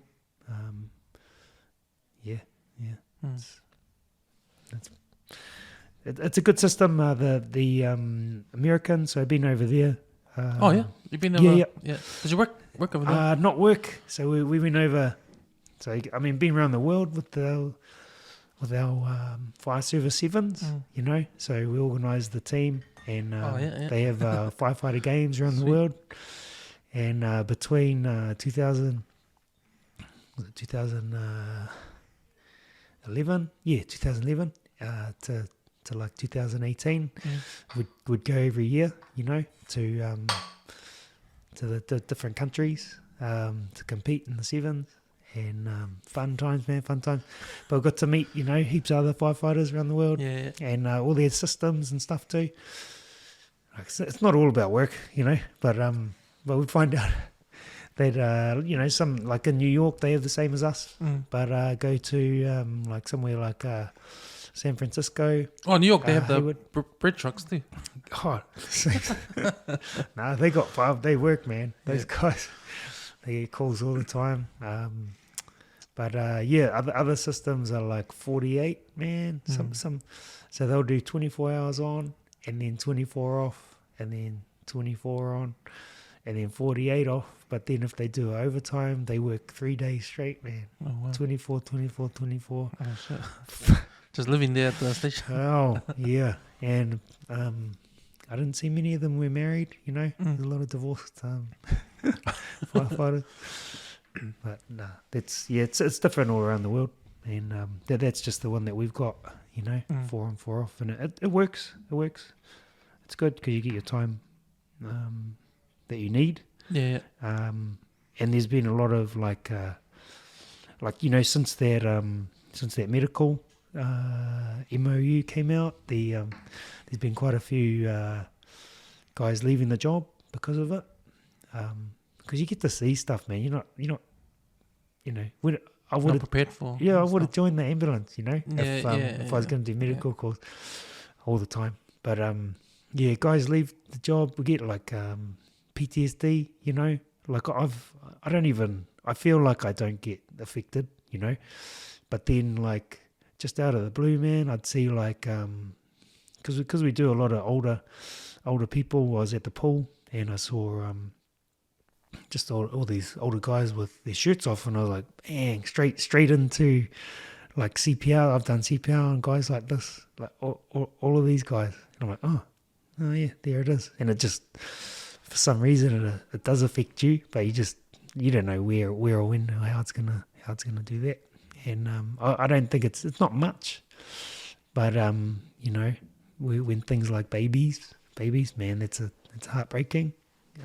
But again, now it's part of the job, and again, guys are leaving because of it. I used to frequent this bar in K Road. Back in the days, it was called Shoe Bar. It's not there anymore. But a friend of mine, he was a manager at that bar, and so I always come after work to go have a chat and have a beer, and sit down at the bar and chat. And this one night, there was another guy sitting down next to me, and he was an ambulance driver. He was an ambulance man. Yeah. And man, he was telling me the story about the stuff he's seen, because he was annoyed, not annoyed, but he was telling me about his partner, this new guy. I was a young guy, just came out of school, did training, and came out of school. Well, he needed a lot of counselling, because the stuff he saw straight off the bat, he couldn't handle it. Like the guy was telling me, you know what, you roll up to this job, and a car just ran over a baby. Yeah. And I pick up the baby, and their face just caves in. Yeah. And how are you gonna deal with that when you're 19 years old? Yeah. But he was telling me, I was like, what the fuck? Like, man, that's stuff. I feel for these ambulance drivers, man, because stuff they see. Yeah. Mm-hmm. Even the car crashes, like. Oh yeah. I think there was a case a while ago I read in the paper. The guy that takes photos of the scenes, he got compensation for I think it was psychological, like PTSD stuff. Yeah, PTSD, and for years of that, because that's his job, take a photo of the car wrecks and the person in the car, the bodies in the car. Man. So that guy's a cop. Yeah, he's in the serious case unit. I know him, and I think he's changed his job to like K9 and stuff. He's done that, but that's right, man. You see some stuff and you don't realize. And what was one of my worst ones? Probably like people lose limbs, heaps, especially like motorbike, accidents. Car versus motorbike, man. It's like you're always going to come off second. So yeah, those, just be careful if you drive a motorbike, please. Had this guy. This guy was driving the wrong way on the Northwestern. And old guy sort of got disorientated, I don't know, but went down Te Atatu, across the bridge, and then went off, tried to get off at Pātiki, and head on, and we had to try and find this lady's head, it was under the decapitated, under the car. So just, yeah, man, it's been quite a few. Another one on Forest Hill Road not too long ago. Damn. Yeah. So I mean, you see those sites, and I tell my wife, and she's like, "Oh, I couldn't do that job, I couldn't do that." Oh, but she wants to know about it. Tell me more. Oh, but no, it's I feel like I've got a wall of where I don't. That doesn't really affect me. But that's the type of person you need to be. You have to be, yeah. And until I have had one where it was a family member, involved, and then that one that really sticks. So I think it is different when it's not someone personal to you. Yeah. Because that one really sticks in my mind where it really shouldn't, But it does just because of that. It's my father-in-law. So yeah. It's interesting that when firemen start getting those medical calls, it said a few people quit because that's understandable, man. Oh. And that goes back to that consultant coming in to change the warning, but see that talks to like how people that are not in the field are not not running, not knowing how to run things. That's it, man. That's it. And on top of that, these guys that I was talking about, the ones that are running fens, they've been off the trucks for longer than that, so they haven't had that either. They just thought, oh, this is a good idea. I don't know how it came about, man, but it just came about. Oh, St. John's are struggling. Oh, we can help them out. It's like, yeah, well, got nothing for it. Got no training, no pay, no support. It's just, yeah, it's wrong, man, wrong. But we just sucked it up, for that many years, and then it's like, come on, this is too much, man. It's too much now. You're giving us rubbish offers, for our pay. I'm like, every year, and it's like, nah, come on. So yeah, the unions got together. We'd hopefully sort this. Yeah. Because I remember when the police were struggling with numbers. There was a big campaign with the ads on TV and sort of thing. I remember. Don't know what the situation is now. Probably I don't know if they still need more people, but through the years, I've never seen any campaign in the fire department like doing to recruit more. It's more like if you know, you know. Kind of thing. If you're born loving fire, you might have watched the movie. Or if your uncle's in there and you got some family in there. Then there's your pathway through. It's not the fire people. It's not the industry saying, "Oh, look, we need some fire people. Come and join because we need you." It's a direct result of how much money they put in, to those campaigns. I don't know what the police's budget is, but it seems to be unlimited, compared to ours. I remember they had proper commercials on TV. Yeah, like to recruit. They had the recruit campaign. Yeah, man. No, they got money, You mean the police? Yeah, the police. Yeah.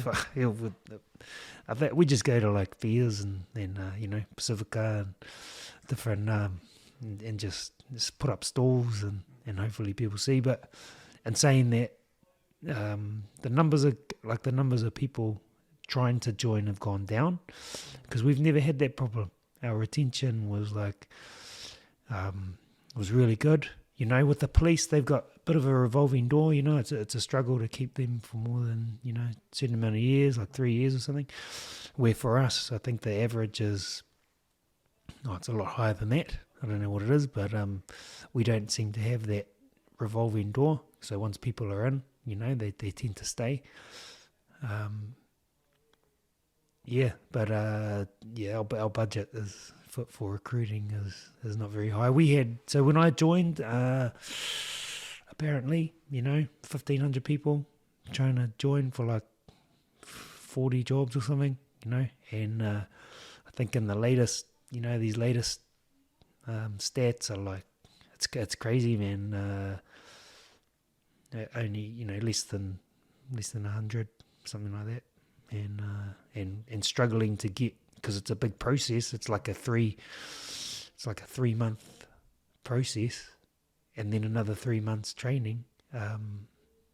You're losing the quality as well of people trying to get in, because that pays crazy low. It's below minimum wage, man. That's why they're giving such a high rate.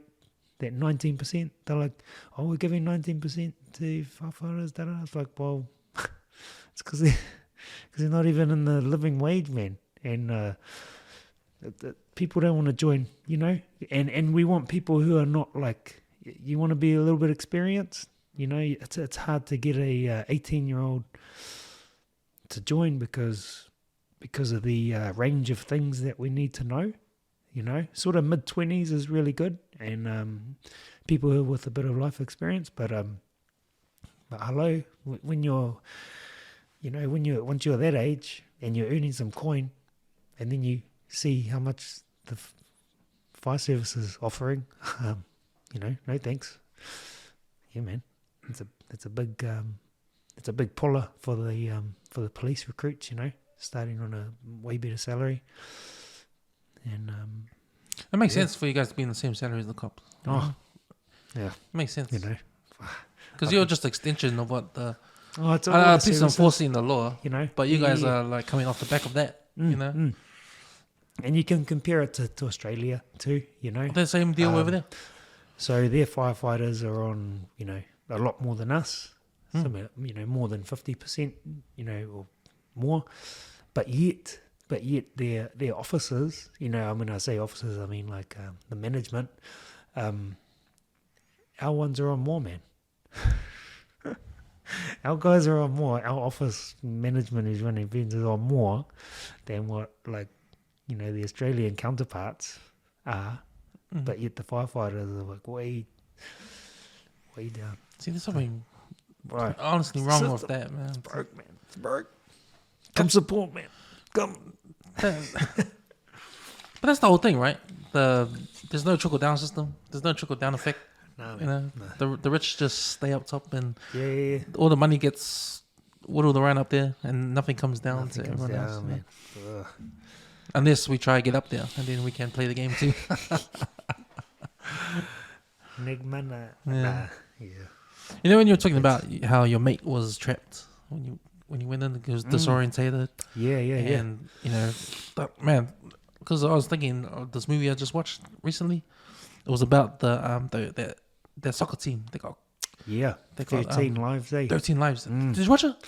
Yep. Seen the doco too. It's mean. Man, that's mean, eh? Crazy. How everybody in the whole world came to help, Yeah.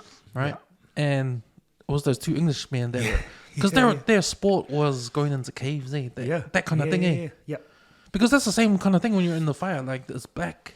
Oh. You don't know what's happening. You don't know what's man. going on. Oh, you got to have the training. You got to have the training. And there's people that are suitable, but when it comes to those enclosed spaces, you get a bit freaked out. Yeah, claustrophobic and all that thing. Yeah, man. But they were experts at it. They said they were right.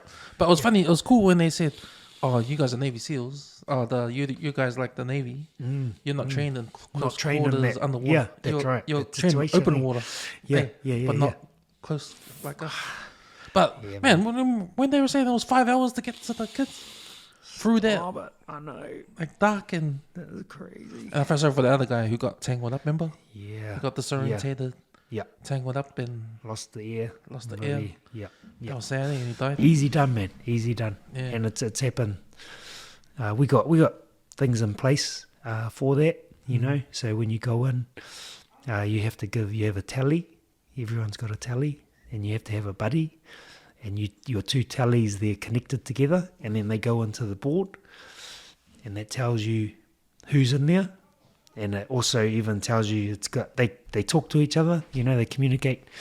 So so it tells you how much air that person's got, and where they are, and if they press the button, it tells you on the board that this guy's pressed the alarm, so he's in trouble or whatever.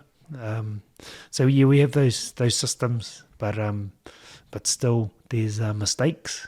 Still mistakes will happen. But we've That's the thing, yeah. So that's we try and mitigate all those risks. But Because that goes back to training, eh? Like Yep.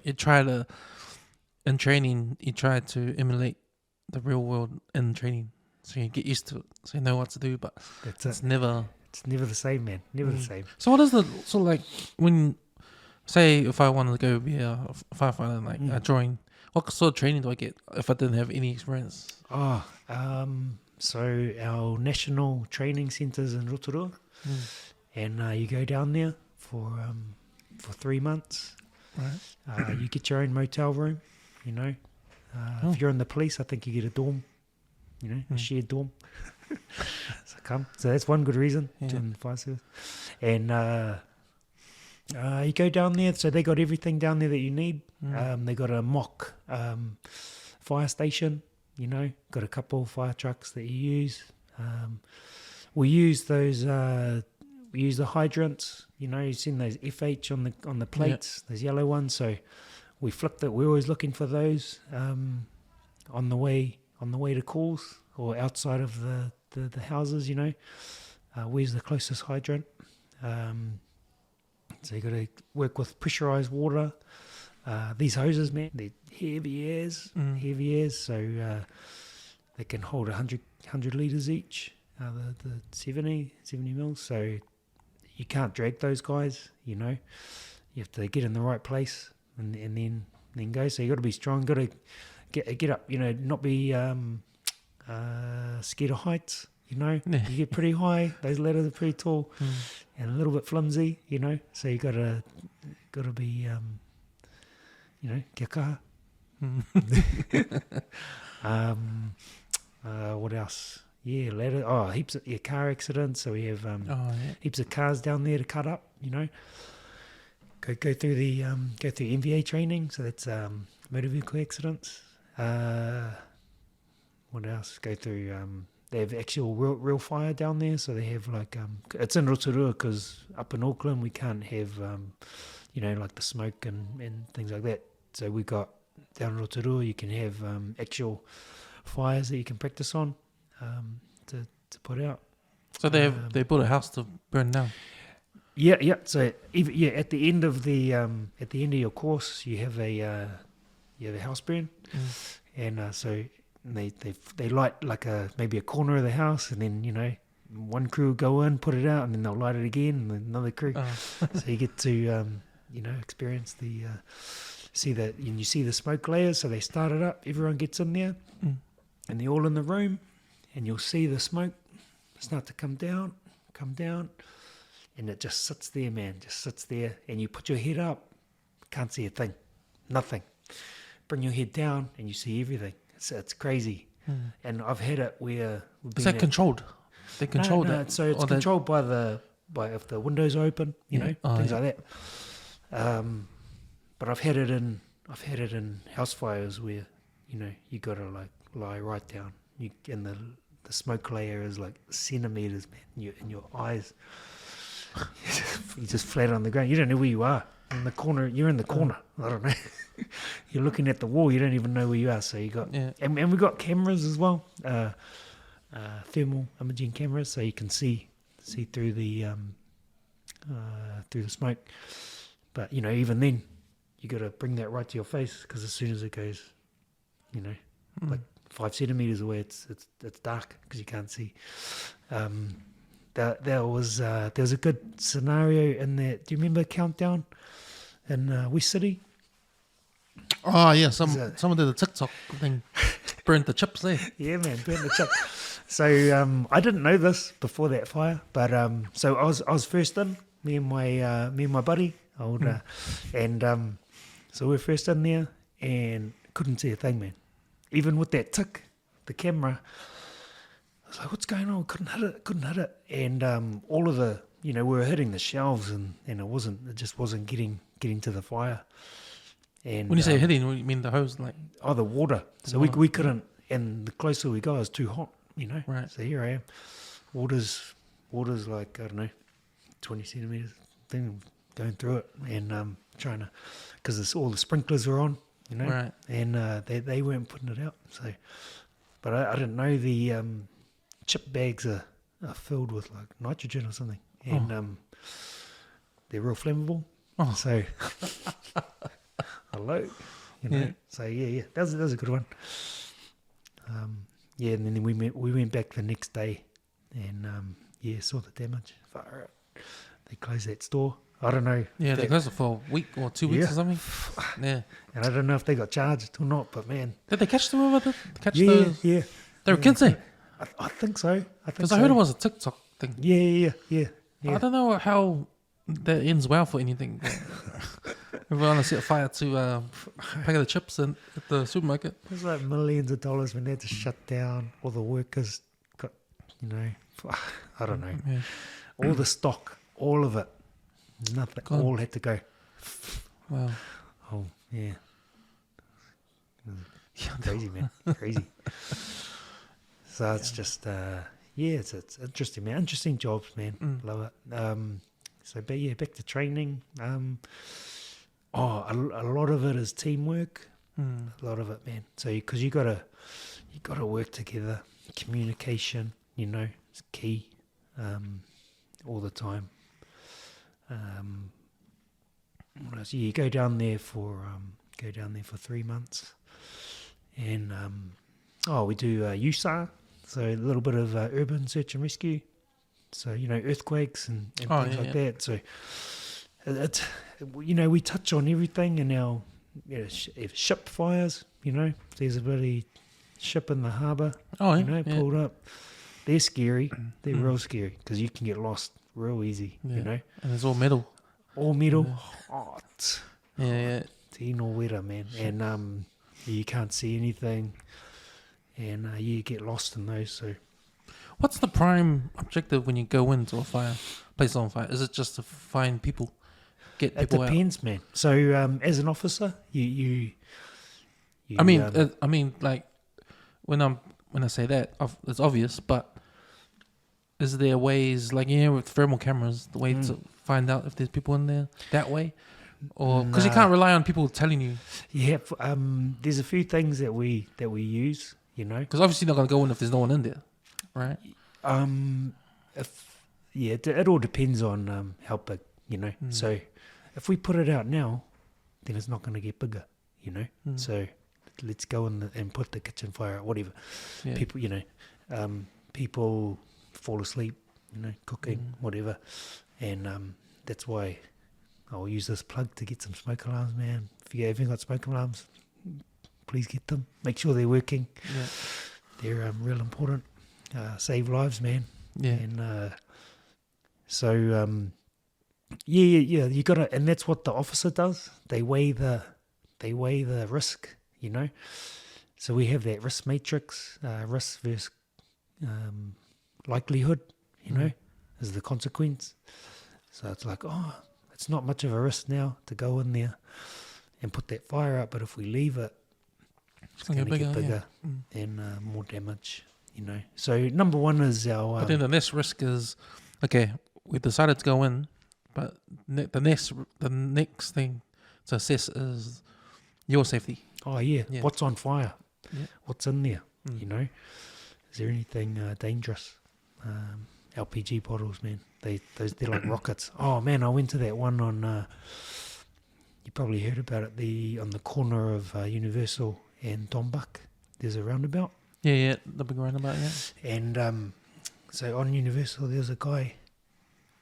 I was driving, and the guy mixed. Do you know how what's it called, the welding? How the welding bottles work? No. So you got acetylene. Use acetylene. So you got acetylene, and then you have to mix it with oxygen, I think. Oh yeah, and then pull it together. So you have to have two different bottles, right? And acetylene is like super reactive to heat, so that's got to stay cool. And this guy thought it was a good idea to pre-mix it, to put it in a one of those LPG cylinders, right? So mix those two together, pre-mix. So you can only have one. You got one bottle, one hose, easy. Problem there is though, acetylene, as soon as you put heat to it,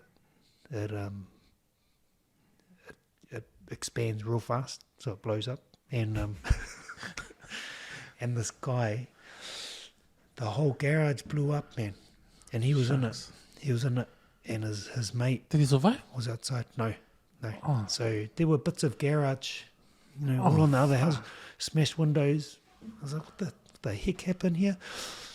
And his mate went down the road, and he was just in disbelief. Came back, and that's how they found out what happened. And we didn't even know where his body was, man. Just disintegrated. I don't want to say it, but it was some of the guys were standing on him. Didn't even know. Damn. Because it just looked like part of, So, yeah, don't do that. A few things, it's hard because, you forget these jobs and then you start remembering. And it is cool to hear, you learn from it, so don't mix it, don't pre-mix it. It's in there for a reason, What was he was doing? What was the purpose? Well, the purpose is because it's easier, because I think with the oxyacetylene, it's real heavy, those cylinders, so you got to, cart around this big thing. Yeah. So he thought, good idea, I'll pre-mix it, put in a little, good to go. Damn. Yeah. So, I'm not a welder, so I don't know. But, yeah, just don't do that. Yeah. Yeah, so you just got to be prepared for all sorts, man. All sorts of jobs. And now as an officer, I got to like stand back and say, give those tasks, you know, and make sure that it's the right one So you're in the position where you have to assess the danger straight away. for your men and Yeah, for my crew, man. and the Make sure. situation there. Yeah. And it must be hard because everything's different. Every situation's different. Everyone, man, everyone, and I got to be 100%. I got to see it, you know, and you got to act fast.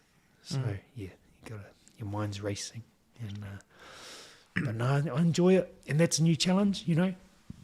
I mean, I was literally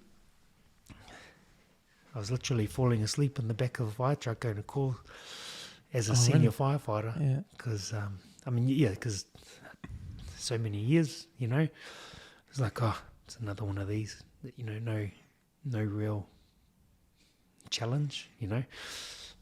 And now becoming an officer sort of opens my eyes, and it's like, oh man, let's get my mind's ticking, you know. Oh, I feel alive, you know. Yeah. I'm learning, I'm uncomfortable, I'm growing, you know. Right.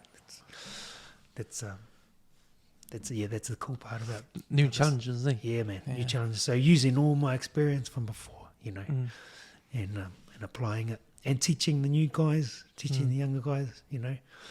That's I enjoy that. Yeah, I know a bit because that giving back is a big part of your personality. Like, you know how you're the kind of guy that likes to help people, the community. Like when you have all the experience and you see the young guys that they need to know, and you help them out. That's sort of the same thing too, huh? But it's even more precious because they're one of your crew. You know. Yeah, that's right.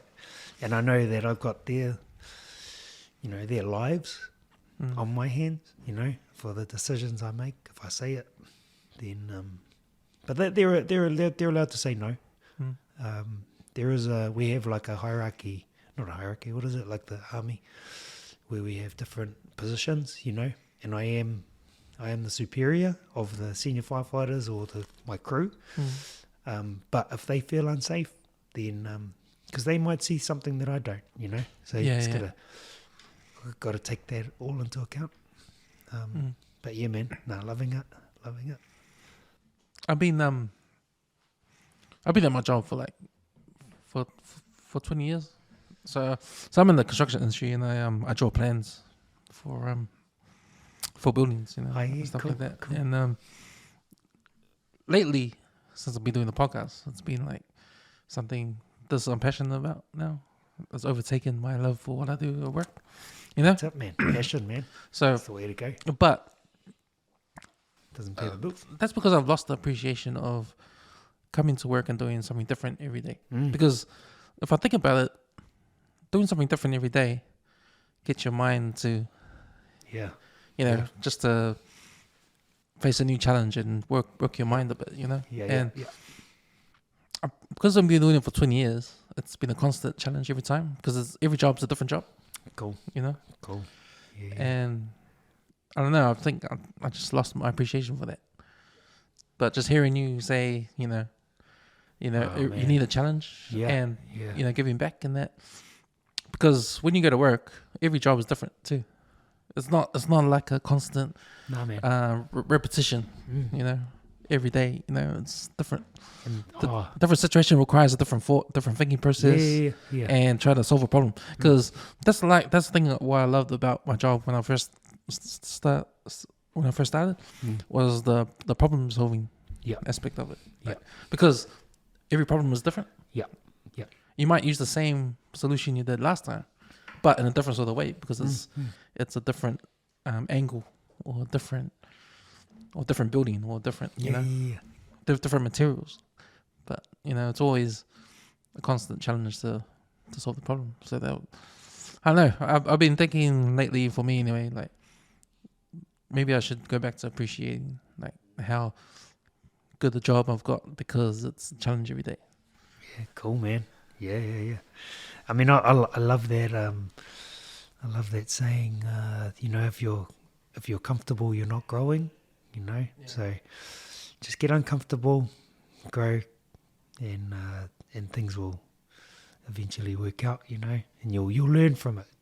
Otherwise, you just I don't like sitting still. Other things like my te reo Māori journey, it started when my son was born. So he's like 6, almost 6, and so that gets me out of comfort zone. When you're learning a new language and other people around you are way better at speaking that language. How come it was your son that made you turn the corner? So we started a bit late. I was like 37, and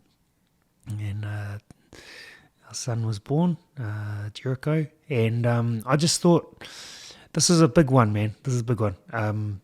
I never really felt like I belong, So my mum, she's half Samoan, half Māori. My dad, it's Pākehā, So yeah, I could be European. I could fit in the Māori culture. I could fit in the Samoan culture, but I didn't really belong in any. I felt like that. In the middle. Yeah, man. Yeah, and I'm sure other people feel sort of similar. So I thought, you know what? I'm gonna choose one, and I'm just gonna go hard. And nice. Yeah, and te reo Māori, of course. It's something that not only a challenge, but my mother. So she passed away when I was 21, and it was something that she sort of wanted to do. And then was she more on the didn't get the chance. Samoan side, was she? Te reo Māori. So yeah, but my grandmother. So I had this big plan to do a big mihi before this, just to introduce myself, and it would explain who my whānau is, and because I think that's important. Yep. Bringing us here. Do you mind if I do the mihi? No, don't mind at yeah, all. Yeah, okay. Yeah. So, and I'll explain to you, everything about that straight after. Tuia ki runga, tuia ki raro, tuia ki roto, tuia ki waho. Tuia ngā here tangata. Ka rongo te au, ka rongo te pō. Ti hei mauri ora. Ko te mea tuatahi, tō tātou mātua nui te rangi, ko ia rā te matatanga me te whakamutunga ngā mea katoa. Me mihi atu ki a tātou tini mate, tini aitua, ko hinga mai nei, ko hinga atu rā, i ngā marae maha putu noi te motu. Tā koto mai, moi rā. Nō reira, ko putaua ki tōku maunga, ko matātua tōku wāka, ko rangatai ki tōku awa, ko Ngati Awa, me Kaitahu, o ku iwi, ko Tutiau tōku marae, ko ngā maihi tōku hapu, ko Jim Martin, rawa ko Queen Pooley, oku matua tipuna ki tā tōku pāpa, ko Lena Takai Waho Rosetto, rawa ko Tinia Whale Aotearoa, Foi Mono, oku matua tipuna ki tā tōku mama, ko Michael Martin, tōku pāpa, ko Kathleen Kataraina Whai, Martin, tōku mama, ko Mandy Martin, Nihil, taku hoa rangatira, ko Hiriko Jericho, rawa ko Kinana, Kanan, aku tamariki, ko Logan Martin, tōku ingoa. Nō reira, tēnā koutou, tēnā tātou katoa. So I thought that was important just to mention, firstly, say tuia ki runga, tuia ki raro, that's knitting of, the knitting of things, and tuia ki te hiri tangata, so that's us, and to bind us together. We're doing that with our podcast, and for everyone listening. Tuatahi, so firstly it was our mihi ki te atua to God, and so I am a Christian, and I thank God for everything, from the beginning to the end. Then also paying homage to our ancestors who have passed, everyone. For without them, we wouldn't be here today. You wouldn't be with it. We are the point in the spear, with all our whānau behind us, tipuna. And thank you to them. And then just a little kōrero about myself, my pepea. That was my family. That's where I'm from. And that's where, I don't know, I think it's important because people just forget that sometimes, and it makes it tau, it makes everyone feel not so up here, but more down here and relax together. So that's a whakatau, little whakatau there. So that's a mihi, and I thought it's appropriate, for this. And yeah, all the information. I've got so much to say, talking about my heritage, and I just didn't know where this was going. But it is good that because people don't know about the fire service. I don't. It's a closed door, man. Like, because if you're not in, you're not in. Like we said before, eh? And I think that's really important for people to hear.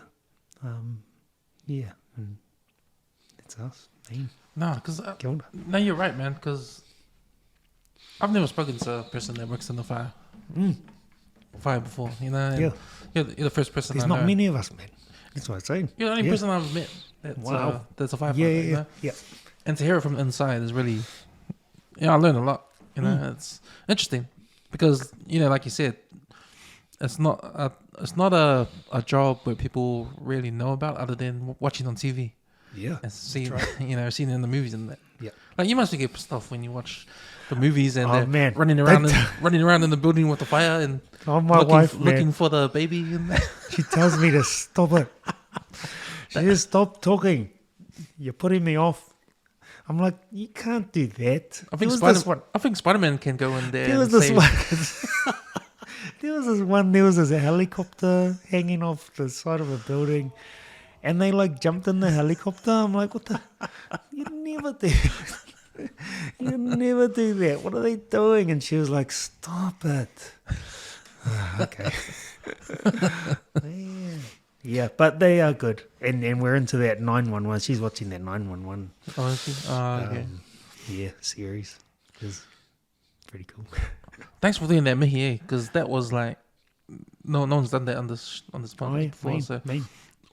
When you're you're just acknowledging your family, where you're from, our ancestors, and you're saying how that connects us in a way where, you put the information on the table, and it's for me, not being in your family and that, but for me, it's man, I'm so honored to, have this presented to me, in front of me and put it on the table. So I'm part of. Yeah, now I feel like I'm part of you guys. Yeah, it's mean. That feeling. That's awesome. That's an awesome feeling. And that's what it is. So I got a friend of mine who's way he's way better than I am in te reo Māori, but he explains things a lot clearer and so I can understand. And so mihi to mihi is an acknowledgement, to acknowledge. And he was like, it's like those English guys that wear a wig and they got a bell. Yeah. So that's sort of what you're doing with the mihi. You're saying I'm here. This is me, and this is where I'm from, and whakawhanaungatanga, get us to get to know each other. You might make a connection from a family name that I said, or even my iwi or anything like that. And then you make connections with people, and I think that's really important for relationships. I mean, we were even talking before about where'd you go? The first question's where'd you go to school? Where'd you grow up? How old are you? It's like, do you know? And then that sets a good scene. It sets a good scene to build a good kōrero. And that's something that I've had to build my courage up to, to not be shy to talk, you know, te reo Māori, because there's a lot of haters out there. Also make mistakes, and you don't want to make mistakes, and so you got to get over that. So, that's the thing, eh? Like Yeah, for man. me, because I'm Samoan, but I'm fair skinned. I got a German last name, Yep. and I'm not really upfront. You look at me, no one knows. And so they asked me, and I said, I tell them, That's right. But I've grown up like, because my parents didn't talk to us in There you go. Samoan, and What's the value? What's the value of I never language? knew. For the longest time, I didn't know why. Yeah. And I asked my mom when I was older, like, how come we didn't, like, because we struggle with Samoan. Yeah. Like, we don't struggle. I mean, we weren't talked to in Samoan. Yeah. Like, my parents would talk to each other in Samoan, but not to us. Yes. And I remember asking my mom later on, like, oh, how come you guys didn't? Because I used to get, like, when I go to my cousin's house, like, my auntie will be like, Yeah. she'll tell me off, how come, tell your mom and dad to talk Samoan to you, Yeah. Yeah. And I would just get embarrassed, when I was Yeah. younger. Yeah. So it was not really a thing. But when I asked my mum said, oh, because when we came over from Samoa, we came to New Zealand, we had you guys, like, we wanted you to, because we're in New Zealand, you got to talk English. Yes. Like, because they thought, like, because we're in New Zealand, like, English was the way to move forward through school, Yeah. That's education, right. Education. you know? Yeah. Like, we want the Barangis to understand you. Yeah. Yeah. That kind of thing. But, back in the 80s, like, that's what they That was were the like. thing, eh? That was the thing. Like, Yeah. I think, because now There's a now it's movement. all about culture now. There's a movement, man. There's a movement now. Yeah. I don't think that movement came about until maybe the late 90s. Yeah. Because I talked about this on the podcast before. Right. Like, our influences when we were at high school, when I was at high school, me and my friends and everyone around us, probably us, it was all African American stuff. Like hip hop, Big time. Yeah. was Boys in the Hood, that kind of stuff. Yeah. You know? Voice to man. Yeah. Rap music, and Yeah. that culture. The black culture was all about that. And it was funny because when you get in trouble at school, the first thing you say, because I'm black, because I'm black. Well, we're not black, we're brown. And I couldn't understand that at high school. Like, when It's people just- say, because we're black. And why? We're brown. You're not We're black. man. Yeah. But we never had there was no movement back then. Eh? Nah, it Until wasn't. like Jamo Jam started coming out, and Polynesian stuff started Yeah. coming on TV, and Yeah. And other music coming out, and so true, man. So true. And then it started switching. yeah, that's right. And now it's a whole, 180 on that, and how important it is to keep it alive. Language is so important, but then your parents and not just yours, but a whole lot of parents out there thought they were doing right. They were just doing the best for their children, but yet knowing having a different language, or even two, 3 is like, it's good for the brain, man. It gets you left, right, your and sentence structure and everything. So, I mean, I wish with all my heart that my grandfather would, because his first language was Māori. My grandmother, first language was Samoan. And yes, she spoke to me, but there wasn't anything from my parents, just English, because again, you can't get anywhere unless you speak English. It's like, so that's how you get. I mean, I can go on and on about this, man, all around the world. So many cultures have been, almost demolished because of colonialism. Well, it's horrible. the Māori language been attacked back in the days. Big time. So yeah. It was down to like nearly extinct there. The language. So my wife's parents, that you get strapped, man. You're not allowed to. It was illegal to speak Māori at school. So then what does that do to your psychology? It means, that means Māori's bad, or whatever. And then you don't speak it, and then you have a bad view of it, because in the news, that's all you see You see negative, you know, and that gets me, you know. And so that's why I was like, I'm over it, man. I'm gonna do this. And yeah, man, my son's in. I'm proud to say, man, he's in Kura Kaupapa Māori. I thought I'd never ever do that, you know. My wildest dreams. My daughter's in Kohanga Reo, and I've been involved since, you know, since they were born, and loving it, man, loving it. It's amazing the turnaround. It's like from a language almost being extinct to being like man, to thrive now, thrive. Yeah, you know, and you hear it all the time. You hear it, like, did you see on the news that the weather girl, she got attacked for? Man, it's just, you know, just racism, man. I don't know. But it's still because people are not used to it. That's all. Yeah, and you know, one generation, and then it'll change again. So it's just. These are the older folks, say the old, still alive, still got the. I mean, we could make it like it could be a little bit more accommodating. I mean, people complain like, why don't they have the English word with that word and da da da.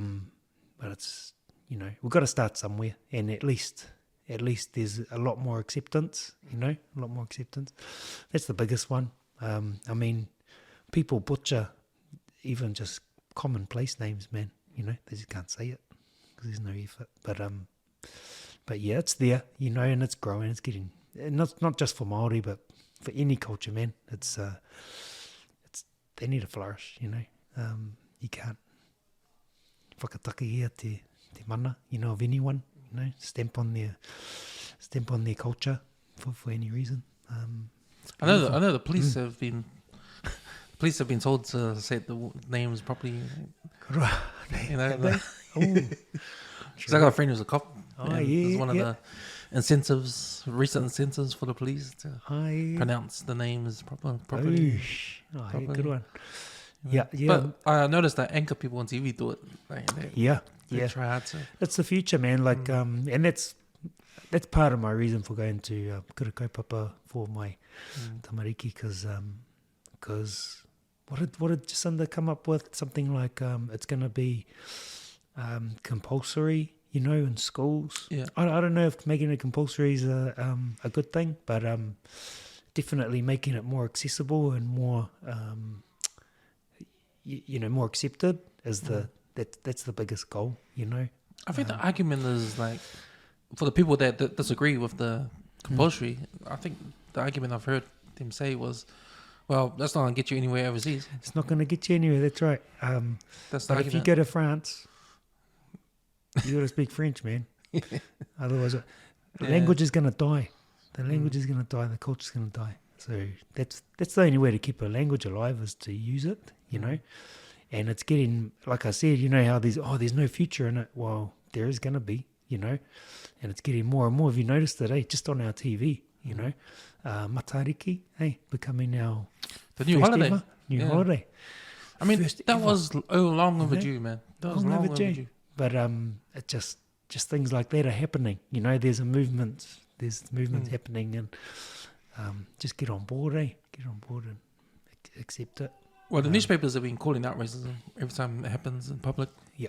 Like every time a big racist thing happens, like in Parliament or not Parliament, but like I guess I'm gonna have on Jemima Tia. She got that she got a racist message on her that's right. Yeah, answering machine. I remember that. Yeah, like a couple of years ago, I think. Yeah, I remember that. Yeah, you know. Did you have her? Oh, she's coming on. Oh man, yeah, cool. I shouldn't have said that in case she doesn't come on, but no, all good. She told me she's gonna come on. Oh, yeah. But anyway, yeah, like things like that, you know, happen and you hear it. Yeah. So, you know, and plus the thing with the girl that does the weather, I forgot her name. Yes. Her name. Yeah. She's got a mokakowai. Yeah. Yeah. But see, with that kind of stuff, with the social media stuff, like I don't have a problem with attacks that come on social media, because that's what social media is for. I mean, it's bad. Yeah. I don't agree. You're entitled to your opinion, you know. Exactly. I don't agree with what they're saying, but I know social media is what it is. Yeah. Social media is social media. It's for can't- people to vent. That's right, man. And Social. That's and it. yeah, you can't control it. No. You can't control it. You know, and you can't complain. I feel like you can't complain about what comes on these comments because it is what it is. Yeah. You just the way I see it is that the good thing about it is we're exposing. Yeah, man. We're exposing these people. Yeah. Like you get angry and be racist on there. Yeah, go ahead because now we know you exist. You know, you're out there. So I encourage you to come up there, put your whole name on it because Facebook is your real name. Yeah, put your name there and say racist thing because now you're racist.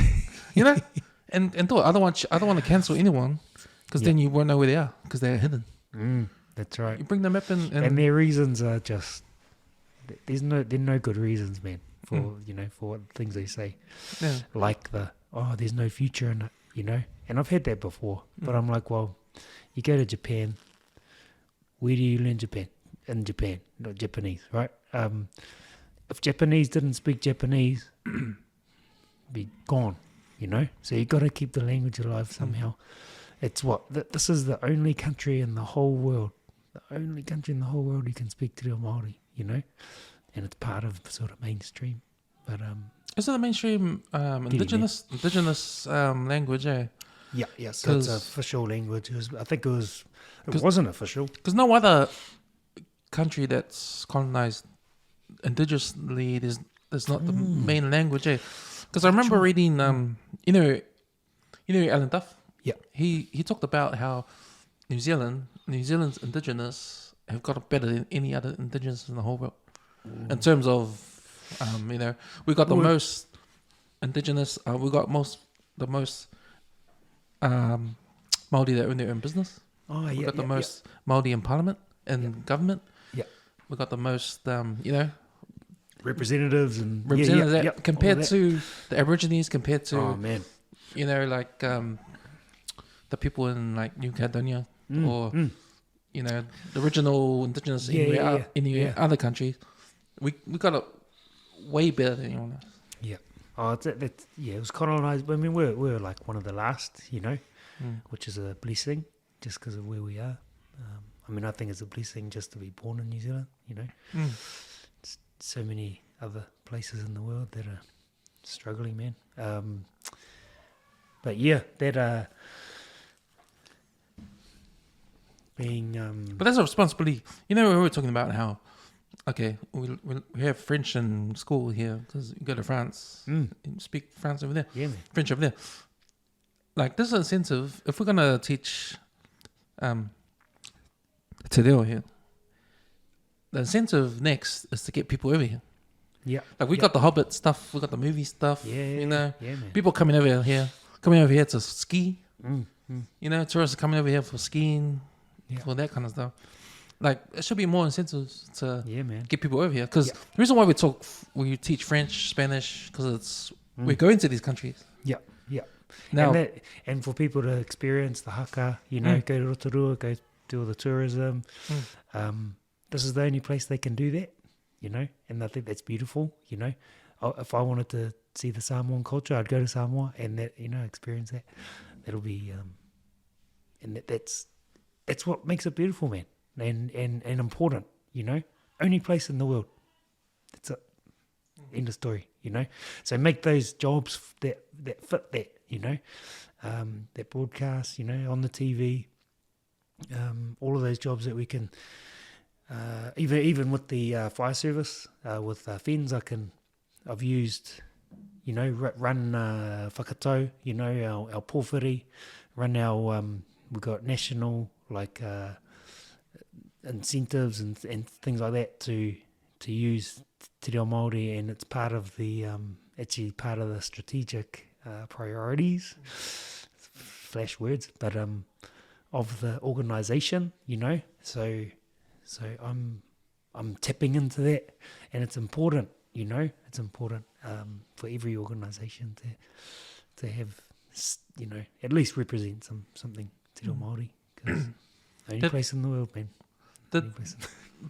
Before you trying to implement that, was there anything else before that in terms of the culture? And in your line of work? The Because you know how I said my friend who's a cop was saying that trying to get them to pronounce the words properly. yeah. Are there, is there anything incentive? It's not not as such, not like that. But there is one where, because it's something you can't. It's hard because you can't force it. You know, you force it, people are going to push back, no matter what it is. So we got this hiwe te rangi. So hiwe te rangi is one of the stars, you know, in the Matariki, and it's this. You get a tohu, right? You get it, and you get to wear it on your uniform. It's a little wooden. It's like the potama. It's the steps up to heaven, and you get to put that on your uniform if you do the quiz. You know, on the in the system in our intranet. You know, and if you do that, and then it shows some understanding of a little bit about the treaty. You know, a little bit about just te ao Māori, and you get that, and then if you have that and you finish it, then you get it sent to you personally, and you get to wear it on your uniform, and then other people say, "Oh, where'd you get that from?" It's like, "Oh, you do this, da da da," and so it's sort of built like everyone in the national headquarters has it, but not all the operational firefighters, you know, because they don't even know it, but they slowly try it, they slowly see it, and they're like, "Oh, how'd you get that?" And then you explain it, and then they do it, and then so sort of just little things like that are happening to be more. But then again, you know, some people are set in their ways.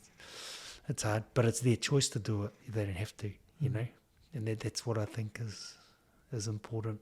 Yeah, not that forcing, man. And you know, we got a whole lot of older guys who, and I say guys because there's not a lot of older women.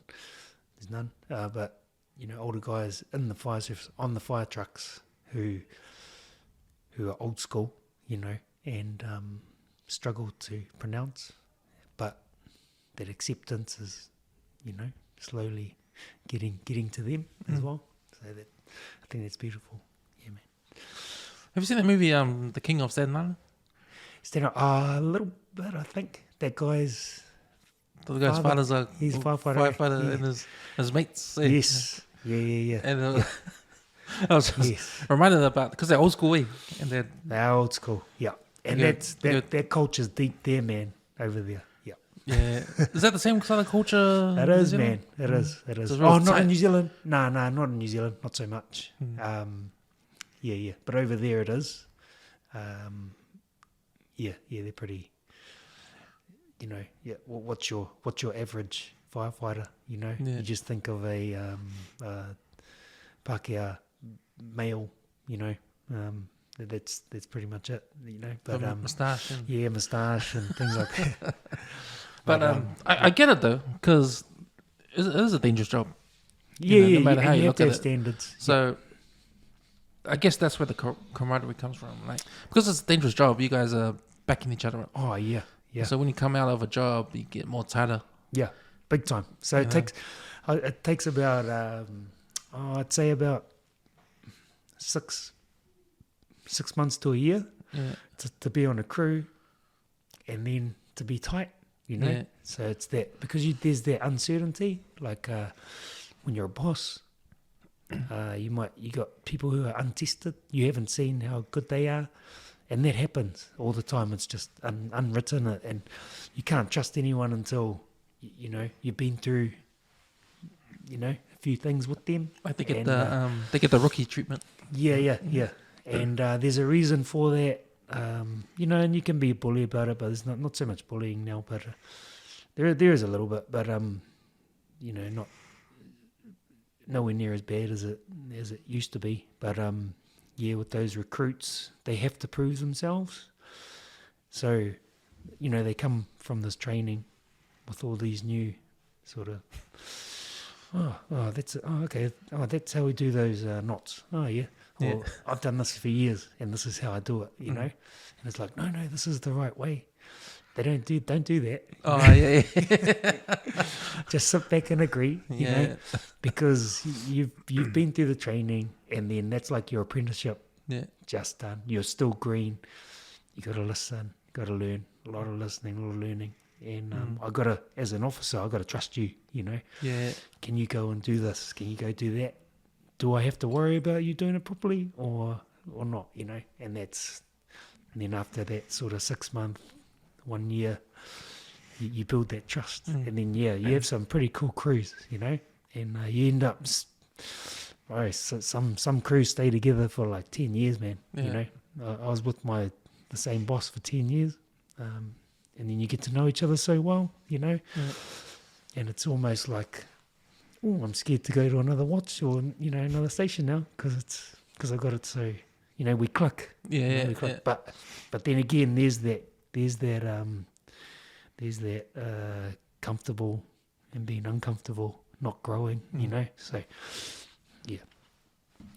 I'm in that comfortable stage. I've been with the same company for 20 years. Oh, okay. So it's cool because, you know, my boss, I love him, man. Yeah. Because he's done, over the years, he's just helped me out, you know. Yeah, that's what happens, eh? When I was younger, I was in party mode, and, you know, work was like, you know, just second. But he pulled me, you know, he made sure I was still on top of things, you know. Nice. If it wasn't for him, then if he didn't care, you know, I would have been that's right. gone a long time ago. You know, sort of thing. But nah, but being comfortable, because I've been there for 20 years. Like, I don't I understand if I go to a new place, I'll probably have to work more hours. You know, and build that again. Build that it all trust. again. Why would I want to do that when I've got a good? Yeah, you got a good thing. You know. No, yeah, and that's what a lot of people struggle with, especially in the fire service, man. They stay comfortable. Oh, cool. I'm gonna rest here, and I'm like, I like a bit of growth, you know. Yeah. I like a bit of growth, and I've got other things like, you know, in my life, building. Man, I've learned a lot this year. Last 2 years, been building at home, so that's another brick in the wall for me, you know, just to draw from for jobs. So builders, I don't want to say builders make good firefighters, but just in general, you know, because we're always dealing with problems with buildings, fires in buildings, where they are, how to, you know, where they travel. Being a builder sort of is that practicality. Yeah. Yeah, we deal with a lot of fire issues with our buildings when architects, they design the buildings, and we give it to a fire engineer. So they're like the consultants that make sure we get the right sort of to code, eh? Yeah, to code. Yeah. If it's 30 minutes or 60 minutes. Oh yeah. If we need instruments and paint for the steel. Yes. You know, that kind of thing. There's heaps of products they can use to fill in the gaps. Oh, okay. If a room space needs to be fire rated.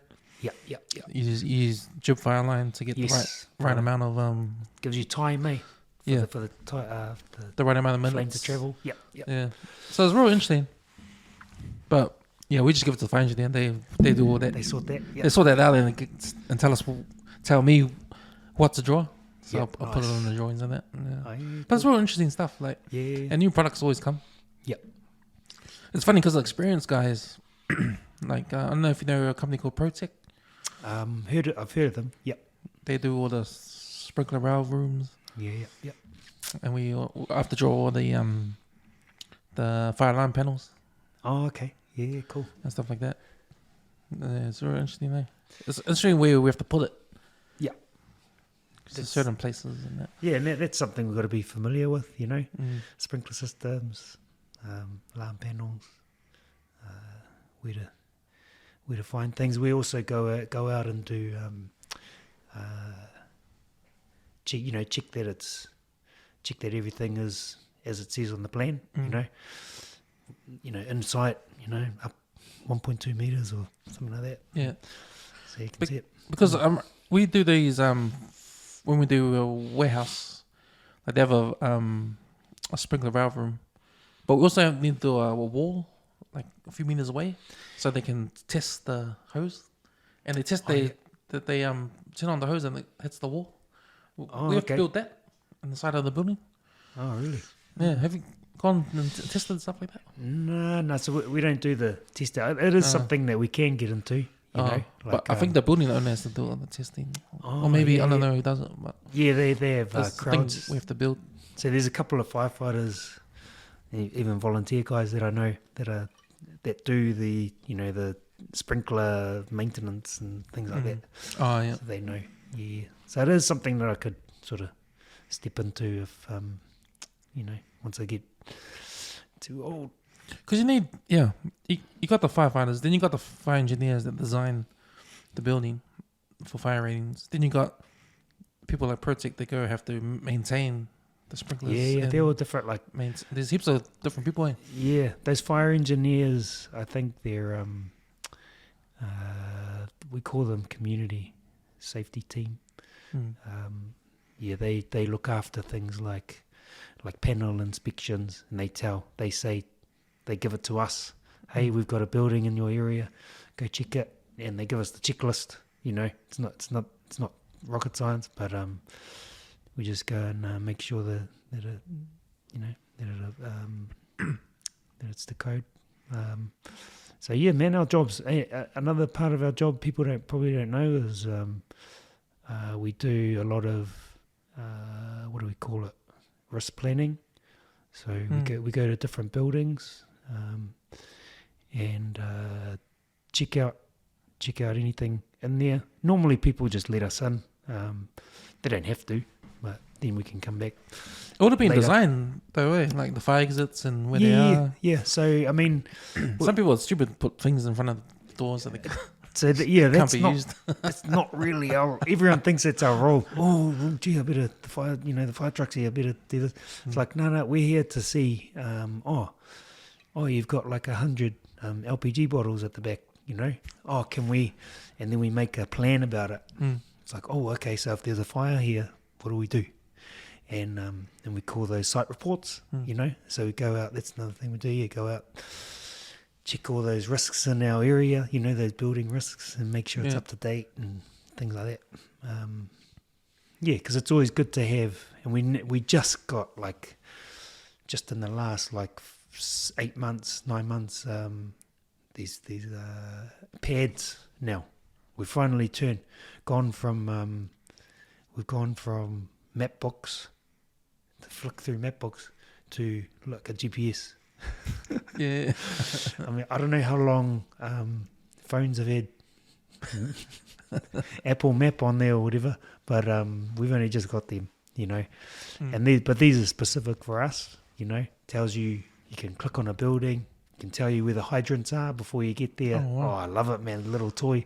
But then the older guys are like, oh, what's this rubbish, But it's mean. It's really mean. I love it. And here I am, like, oh, I'm going hard. But so you can map out the whole building beforehand. So you get a fire call. And these are the new buildings that are whatever being built now. Yeah. Or they can retrofit the system. All the old ones. So all the old buildings and stuff. So just tells you. So if you have done a site report on that building, then it'll go into the computer. Man, it's you get to plan before you get there. It's like, hey, there's a hydrant outside, da-da-da. You tell the driver, okay, I want you guys, there's a blah, blah, blah here. So, make sure you get this. It makes our job so much easier, Yeah. Even the houses. Oh, this is down a right-of-way. There's 5 houses down here. I got to, and finding the right house. Oh, yeah. You can do that GPS, all before you get there. Yeah, love it, man. Love it. Yeah. Because I remember... Not exciting. I remember when I was in primary, we had emergency class, how to... And they always talked about, you say the street where you're at, but also say the street that's across your street. Yeah, good one, man. Like a cross reference. Yeah, cross streets. So we always do that. So that was before GPS. Before GPS. Yeah, man. But it helps. It helps anyway. So we're a little bit spoiled now, and I love it. So, but it's if I had a superpower, like a natural one, it's probably streets and knowing where to go. I don't know. It's just something I'm interested in. Or just having the wisest map in your head. And just knowing.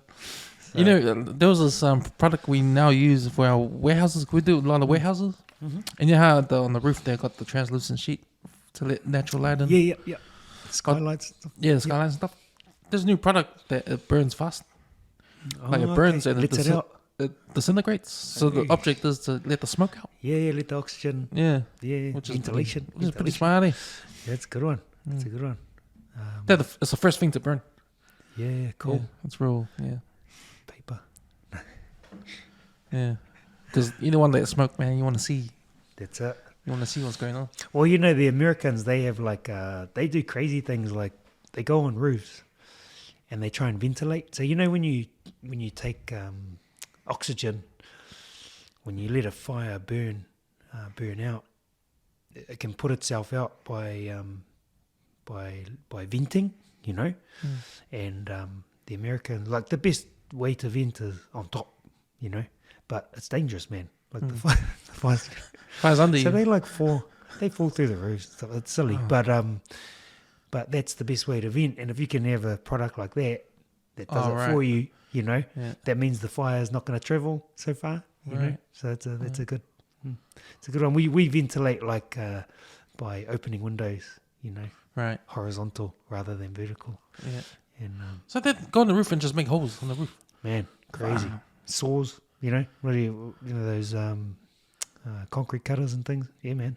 Should be strapped to something, like harnessed. Exactly. Yeah. I don't know, but I know they've lost a lot of firefighters because of that. Silly chainsaws just cutting through. Oh. Have you ever had a situation where, we're talking about those fire hydrants on the street? Because sometimes I park. I shouldn't be. Do you? But I shouldn't. What's your number plate? Oh yeah. Well, I don't do it all the time, but I've done it, and I always think man. when I park there, I'm like, when I've done it once my whole life. Yeah, once. I promise. Yeah. I was, man. What if there's a fire? And the truck comes in. Yeah, man. Smashes my car. Yeah. That's what I think. We're allowed to. We're allowed to under that situation. Yeah. Has you done it before? Nah, haven't needed to. But been a few close ones, Wow. But they haven't been covering it, as such. What do we have? I don't know, just so many jobs, man. What was we had one in the old lady. She drove into the pizza. I don't know why that brought up in my head. Drove into the pizza store, She was like taking drive-through to the next level. Do you guys get caught on all those ram raids happening around? Well, I've been. So I don't know if I told you before. I had shoulder surgery. Yeah. So I've been off for like 5 months. I go and see the boys every now and then, and ram raids. I don't think they've had too many. Not in my area, but we have. Talking about like criminals and stuff. Have you heard of a smoke cloak system? Smoke cloak? Yeah, smoke cloak. So it's like if you go into normally petrol stations have them. You go in. Oh, and it just fills with smoke. So you can't see. Can't see. Yeah. And they run out. So it looks like a fire. You get a whole lot of fire calls to those ones. Oh. But it's more to security. The deterrent. Yeah, deterrent. It smells, I don't know, tangy. It smells quite nice. Yeah. Those are funny things, man. You had a bit of a rugby career. Oh. Like, how did that come through high school? Or? Yeah. So I started at Massey High. Actually, no, started at Chatutu Rugby club, which is now Waitakere. That moved to Waitakere Stadium. Yeah. So I was 10. I think I was 10. My mum told me, my dad, and someone, I think one of the Wooly Brahim, Bella, I know their family. They Bella asked my mum, we need another player for our team. I'll play, okay, and that was pretty much it. Rugby started there, 10 years old, and went to Massey High. First 15, and Harbour, like age grades and stuff, and then went to Auckland Grammar, and that was a big culture shock, Oh, what club were you playing for when you went to Harbour? I came back, and played for Messi for Alright. a couple, The Mafia. maybe, yep. Played seniors there. That was my first year seniors back in really 2000. And then a couple of years at Waitemata. That was mostly reserves, seniors, you know. That was with those boys, Sione, Loaki, and Mani. Yeah. Monash, for heaps of guys. And got into sevens with them, which was that was a mean sevens team, man. Marcio, fire out, magic. And who do we have? DJ Forbes, he started same time, sevens, and we were playing together. We won a few comps, and then went from Waitemata, got a I don't know what you call it, really contract, semi-pro to play in England. Wasn't anything special, you know. Well, what club over there? Oh, no one's ever heard of Taunton, you know. It's the capital of Somerset. Yeah, played there for a year, did some travelling, and then came back, and then that was 2005. Joined the fire service, 2004, then 2005 joined the service, and then from there did like almost 10 years at Waitakere. Love that. Under Pati, Malingi, and a few boys. That was it was a good time. And then just the body, man. Body. I played heaps of sevens for our, like I said, for our fire team. That was mean. Went around the world, you know, a couple of times, and good group of guys. And that's what fire's about, man. It's all about that, you know, that brotherhood, and it's beautiful, man, beautiful. And you get lifelong friends, you know. And you can call on any of those guys anytime, you know, and we'll look after each other. So it's really cool. So that sevens fire team, you guys play in the competition every year? It was every second year. Oh, so yeah, and then but every other year was just the firefighter games, and then you had the police and fire games, which was the bigger one. All right. And that's the one we wanted to always win. And who always comes out on top of that one? well, bit of a so 2011 was the first time New Zealand put a team in, and so they were treating us like the All Blacks, man. It was crazy. But yet they hadn't seen us play. And then we saw the Italian guys. Yeah. Sharp, man. They look so sharp. They were like doing the same drills we were doing, but like better. I was like, A professional. oh no. What are we? And we got this expectation, you know. It's like, oh, New Zealand's here. And I remember the first ever, we had like a pre-tournament meeting with all the managers, and I don't know, for some reason I was the only one there because I was the captain, you know, and the manager sort of thing. And I went into the meeting, just sitting there quietly, and they're all talking, they had questions. And then I put my hand up and said a question, and they're like, oh, where are you from? I said, oh, New Zealand. Bang. They're all quiet, listening. And I remember the ref was shaking, you know, before he was taking our team. Oh, man. But that's the thing, around the world. Man. That's the aura, You know when you went to England, was that the same? Did you have the same aura? It sort of did, but that was too many. Too many Kiwis over there. Too many English. Oh. Too many English, man. And they don't.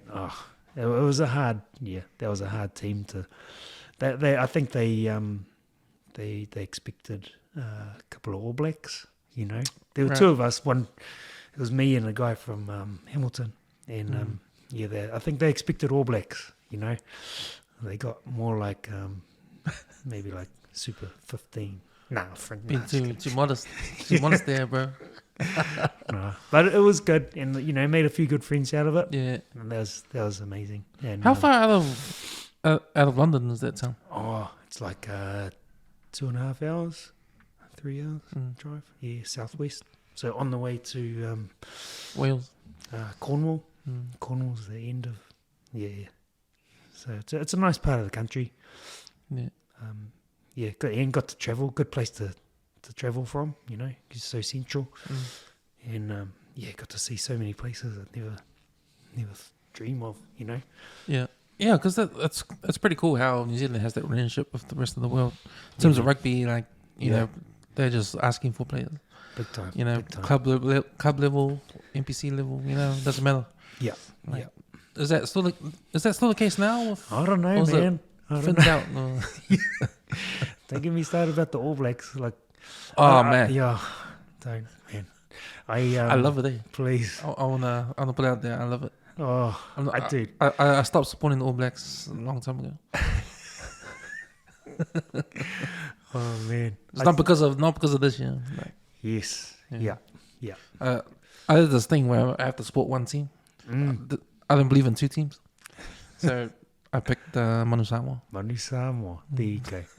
No, all good, man. All good. But man, what do you think of that, man? Because Dang. I don't know if they can recover because they got beat down by Ireland. You know, they got beat down by South Africa the second game. I know. Only because they didn't put Malcolm Marx in. You know. But you know, they lost to Argentina on the weekend, so Yeah. Just I don't know. It's the same strategy, man. They're just in the face of the that's All what I've been Blacks. hearing. They're just in the face of the All Blacks, and like they don't have a strategy to overcome that. I'm like, I don't know. I'm like, I don't know. They're All Blacks, man. They're up there. But this gotta be like there's gotta be warning signs now because the aura is gone. I think the rest of the world's catching up. I reckon in my heart, we got the skills. We do. We got the skills, but we just don't have the strategy, the plan. You know. So you'll be the coach. Then. So I reckon if if they can get a good plan together, man, unbeatable. You know, any team. But it shocked me in that Rugby World Cup against England. 2000. Oh man, Eddie Jones. He just like all they did was shoot up onto the second runner or something, and it put us off our game, and we ended up losing. I'm like, what? Come on, man. At least second half, come up with another strategy. But I don't know, man. I'm no All Black. Those guys are amazing. So I got. Who am I? Firefighter. You know.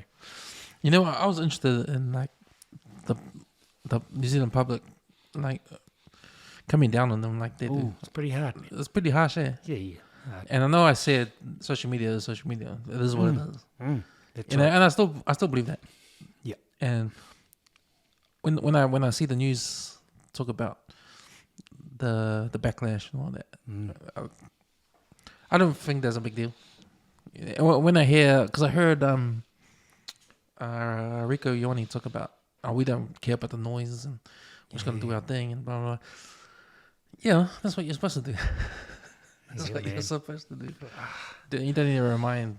You probably need to remind people because people get offended by what they see on social media. But it is what it is, you know. And I'm just fascinated with all what's happening with the public, their reactions. Like it's like they can't handle New Zealanders can't handle losing. I know because they never experienced that before. You know. And for us to lose in between World Cups has never been a thing. Because if you remember, like the first ever World Cup we won, we never won again until a long time, right? Yeah. But we dominated in between.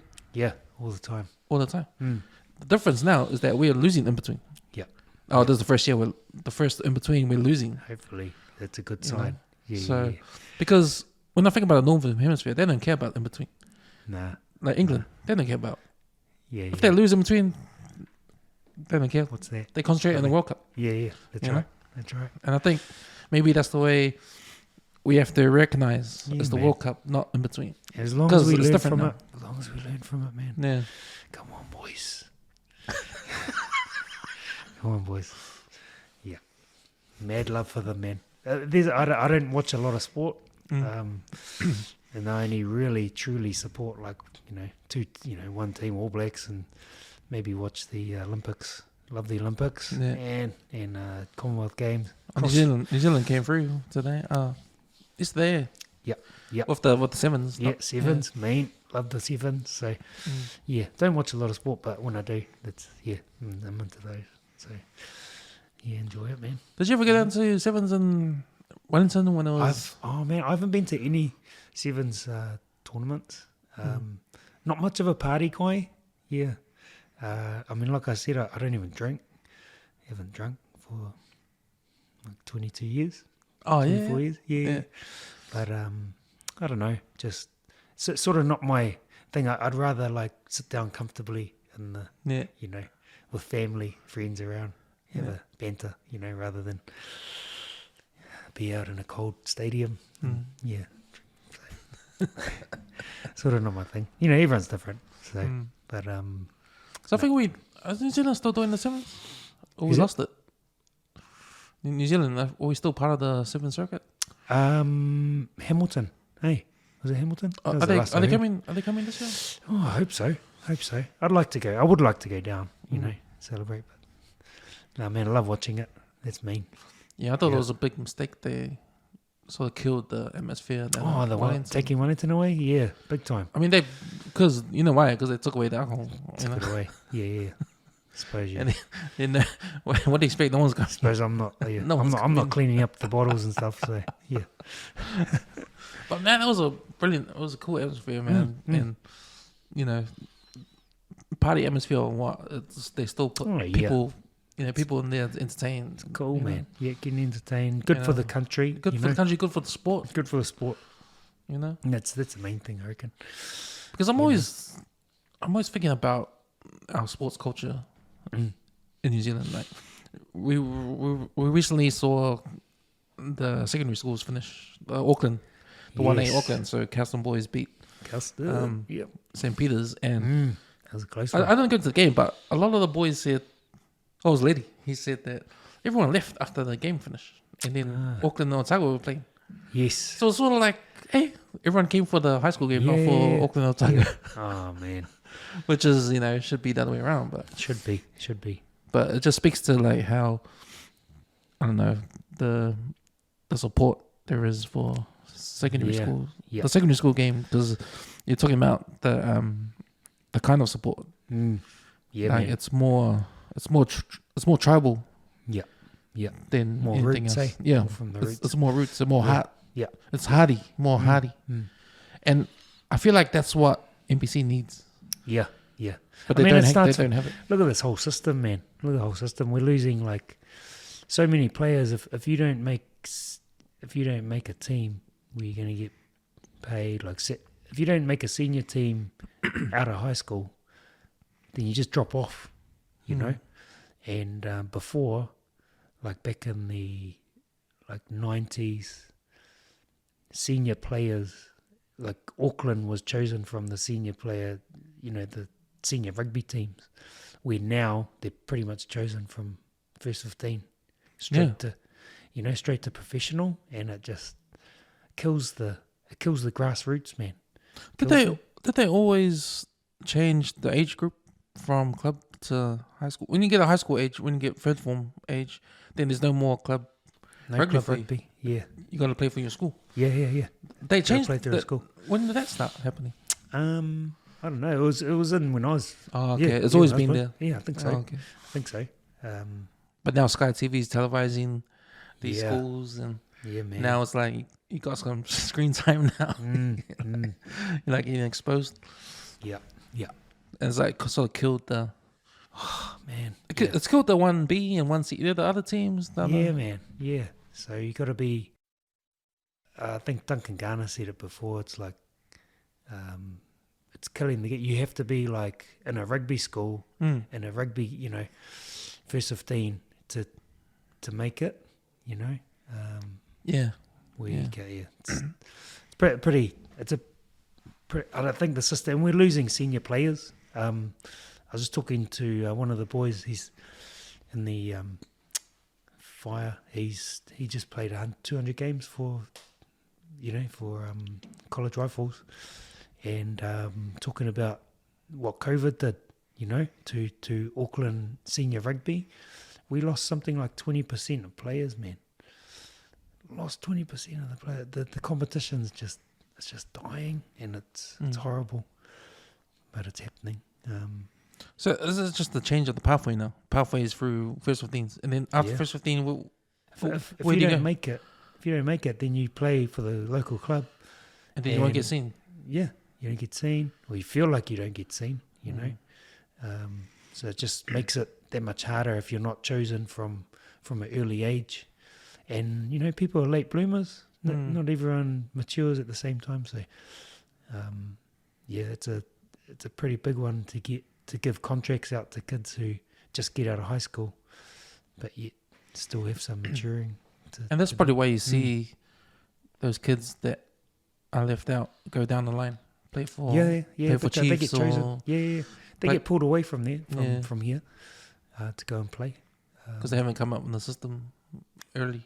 Yeah, oh no, they get chosen like you didn't even trust the Auckland system. You know, the Blues is crazy, horrible. And I've got a friend of mine who's in the Blues now. When he left school, got picked up from Canterbury. You know, the system it's so much better. You know, so much better Down there. Yeah, Yeah. and the just the professionalism. It's easier to take criticism for some, especially like our Pacific. Not just Pacific Māori, but for like the unprofessional. It feels like an attack, but it's not. I'm here to help you, man. I'm telling you, you're doing this wrong and this wrong, but it's hard to take that. And just little things little changes that Auckland has, you know. But I think they're getting. I mean, obviously they made the final this year, so I think they've the made appointment some with mean improvements. with McDonald there coming. Yeah, He's the guy from the Crusader system. He's coming and sort of like building the culture. yeah. Something yeah. that JK failed to do when he was there. Yeah. Oh, tough, eh? Tana. And Tana, Man. he's back now. Oh, next is he? year. Oh, yeah, cool. He's going to be back next year. Had that 1 year off. But for the longest time, because I'm a big Blues fan. I love the Blues. Yep. That's my team. Cool. Auckland Rugby fan, you know. But for the longest time, they weren't picking the right players. And these players from Auckland were going down the line. They're getting there, man. They become All Blacks. Sione was a big one. Yeah. You know? You know? And even down in Christchurch, like a lot of them go down there. Mosi Tuiliti, man. Ronald Cribb. It's a group. That's where I played, you know, Messi with Ronald and Troy. Yeah. Played with those guys. And, man, it's a better system. Get chosen and then end up being an All Black. It's like, come on, Auckland. But I don't know. Oh, man, I'm just a bloody firefighter, man. Then I came to realize maybe it's the All Blacks thing to do, because if you're All Black, you want the best players, right, to be exposed. And if Auckland has a bigger catchment of players, and you can't have them waiting in line, Nah. you got to move them around, so they can play. Yeah. So in the All Blacks perspective, it's good. Yeah. That these Auckland players go play for someone else, so they can play and they can see. Yeah, true. Like if true. they're stuck. Otherwise, they wouldn't. Otherwise they wouldn't. No, that's right. So, but it doesn't do anything good for, you know, the tribalism in sports. Yeah, that's right. That's right. When, you know, I'm a Blues fan, I want all the best players to play. But, you know. That's right. No, it was a good season. Good season for the Blues. Enjoyed it. Logan, brother. So what's next? What's next? We'll finish up, but what's next for you and work and the next strike? And So, man, let's just hopefully this gets sorted before we have another strike, you know. And if it does, then we're back to work as normal. Me personally, I've got to sort my shoulder out, and then I'm like I said, you know, getting out of my comfort zone again. So I'm a station officer at the moment. I'm now working on senior station officer papers, and then hopefully get qualified for that. And then that's the last step before getting off the truck. So any further than your sort of management, not management like we're talking, you know, in Fens, where they're more in Wellington, but more like group managers and stuff up here. So I'm not really interested in leaving the truck, but senior station officer is an ideal goal, but not right now, but just slowly get there, So that's me for now. And then, of course, my te reo Māori journey. That's just takes forever, man. You're just learning. You think you got it one day, and then, I don't know anything. Okay, carry on. So is that you doing? How are you doing that? Like going to like meetings and? Yeah, so you have. I've got, what did I do? Putakitanga, which is level 4. That's like maybe 2 or 3 years. I like to think of myself as like fluency in language as like a years, and I'm probably like a 8-year-old, te reo Māori, 7 or 8. Like a 7 or 8-year-old can, express themselves in English, but they don't. There's a whole lot they don't know, and that's sort of where I am. And I'd like to do another couple of courses, but I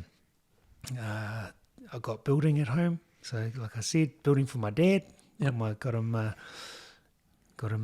little retirement minor dwelling at the back. So, thank you to my wife who, for bringing him in, and him and his wife. So hopefully that'll be sorted by the end of the year.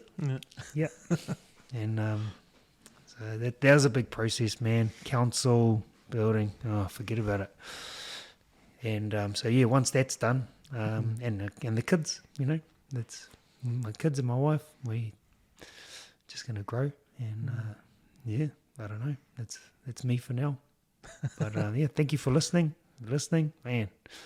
Tune in, and thank you very much for your time, Cam. It's been an experience. Never ever done this before, so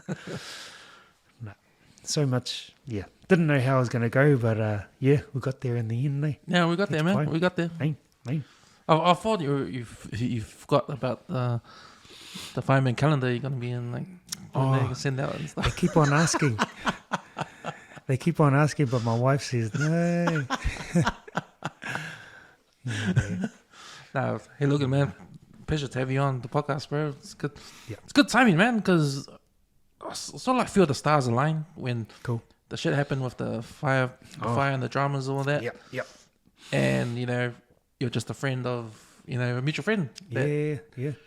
That got you in here. So good timing. And, man, I appreciate your time coming here and had fun, man. Thank you. And I hope there's more understanding out there, of what's going on with us, because, like I said, there's not many firefighters out there, so there's the story, team. Yeah. Thank you. Sweet, brother. Thank you very much. Thanks. Kia ora. All right.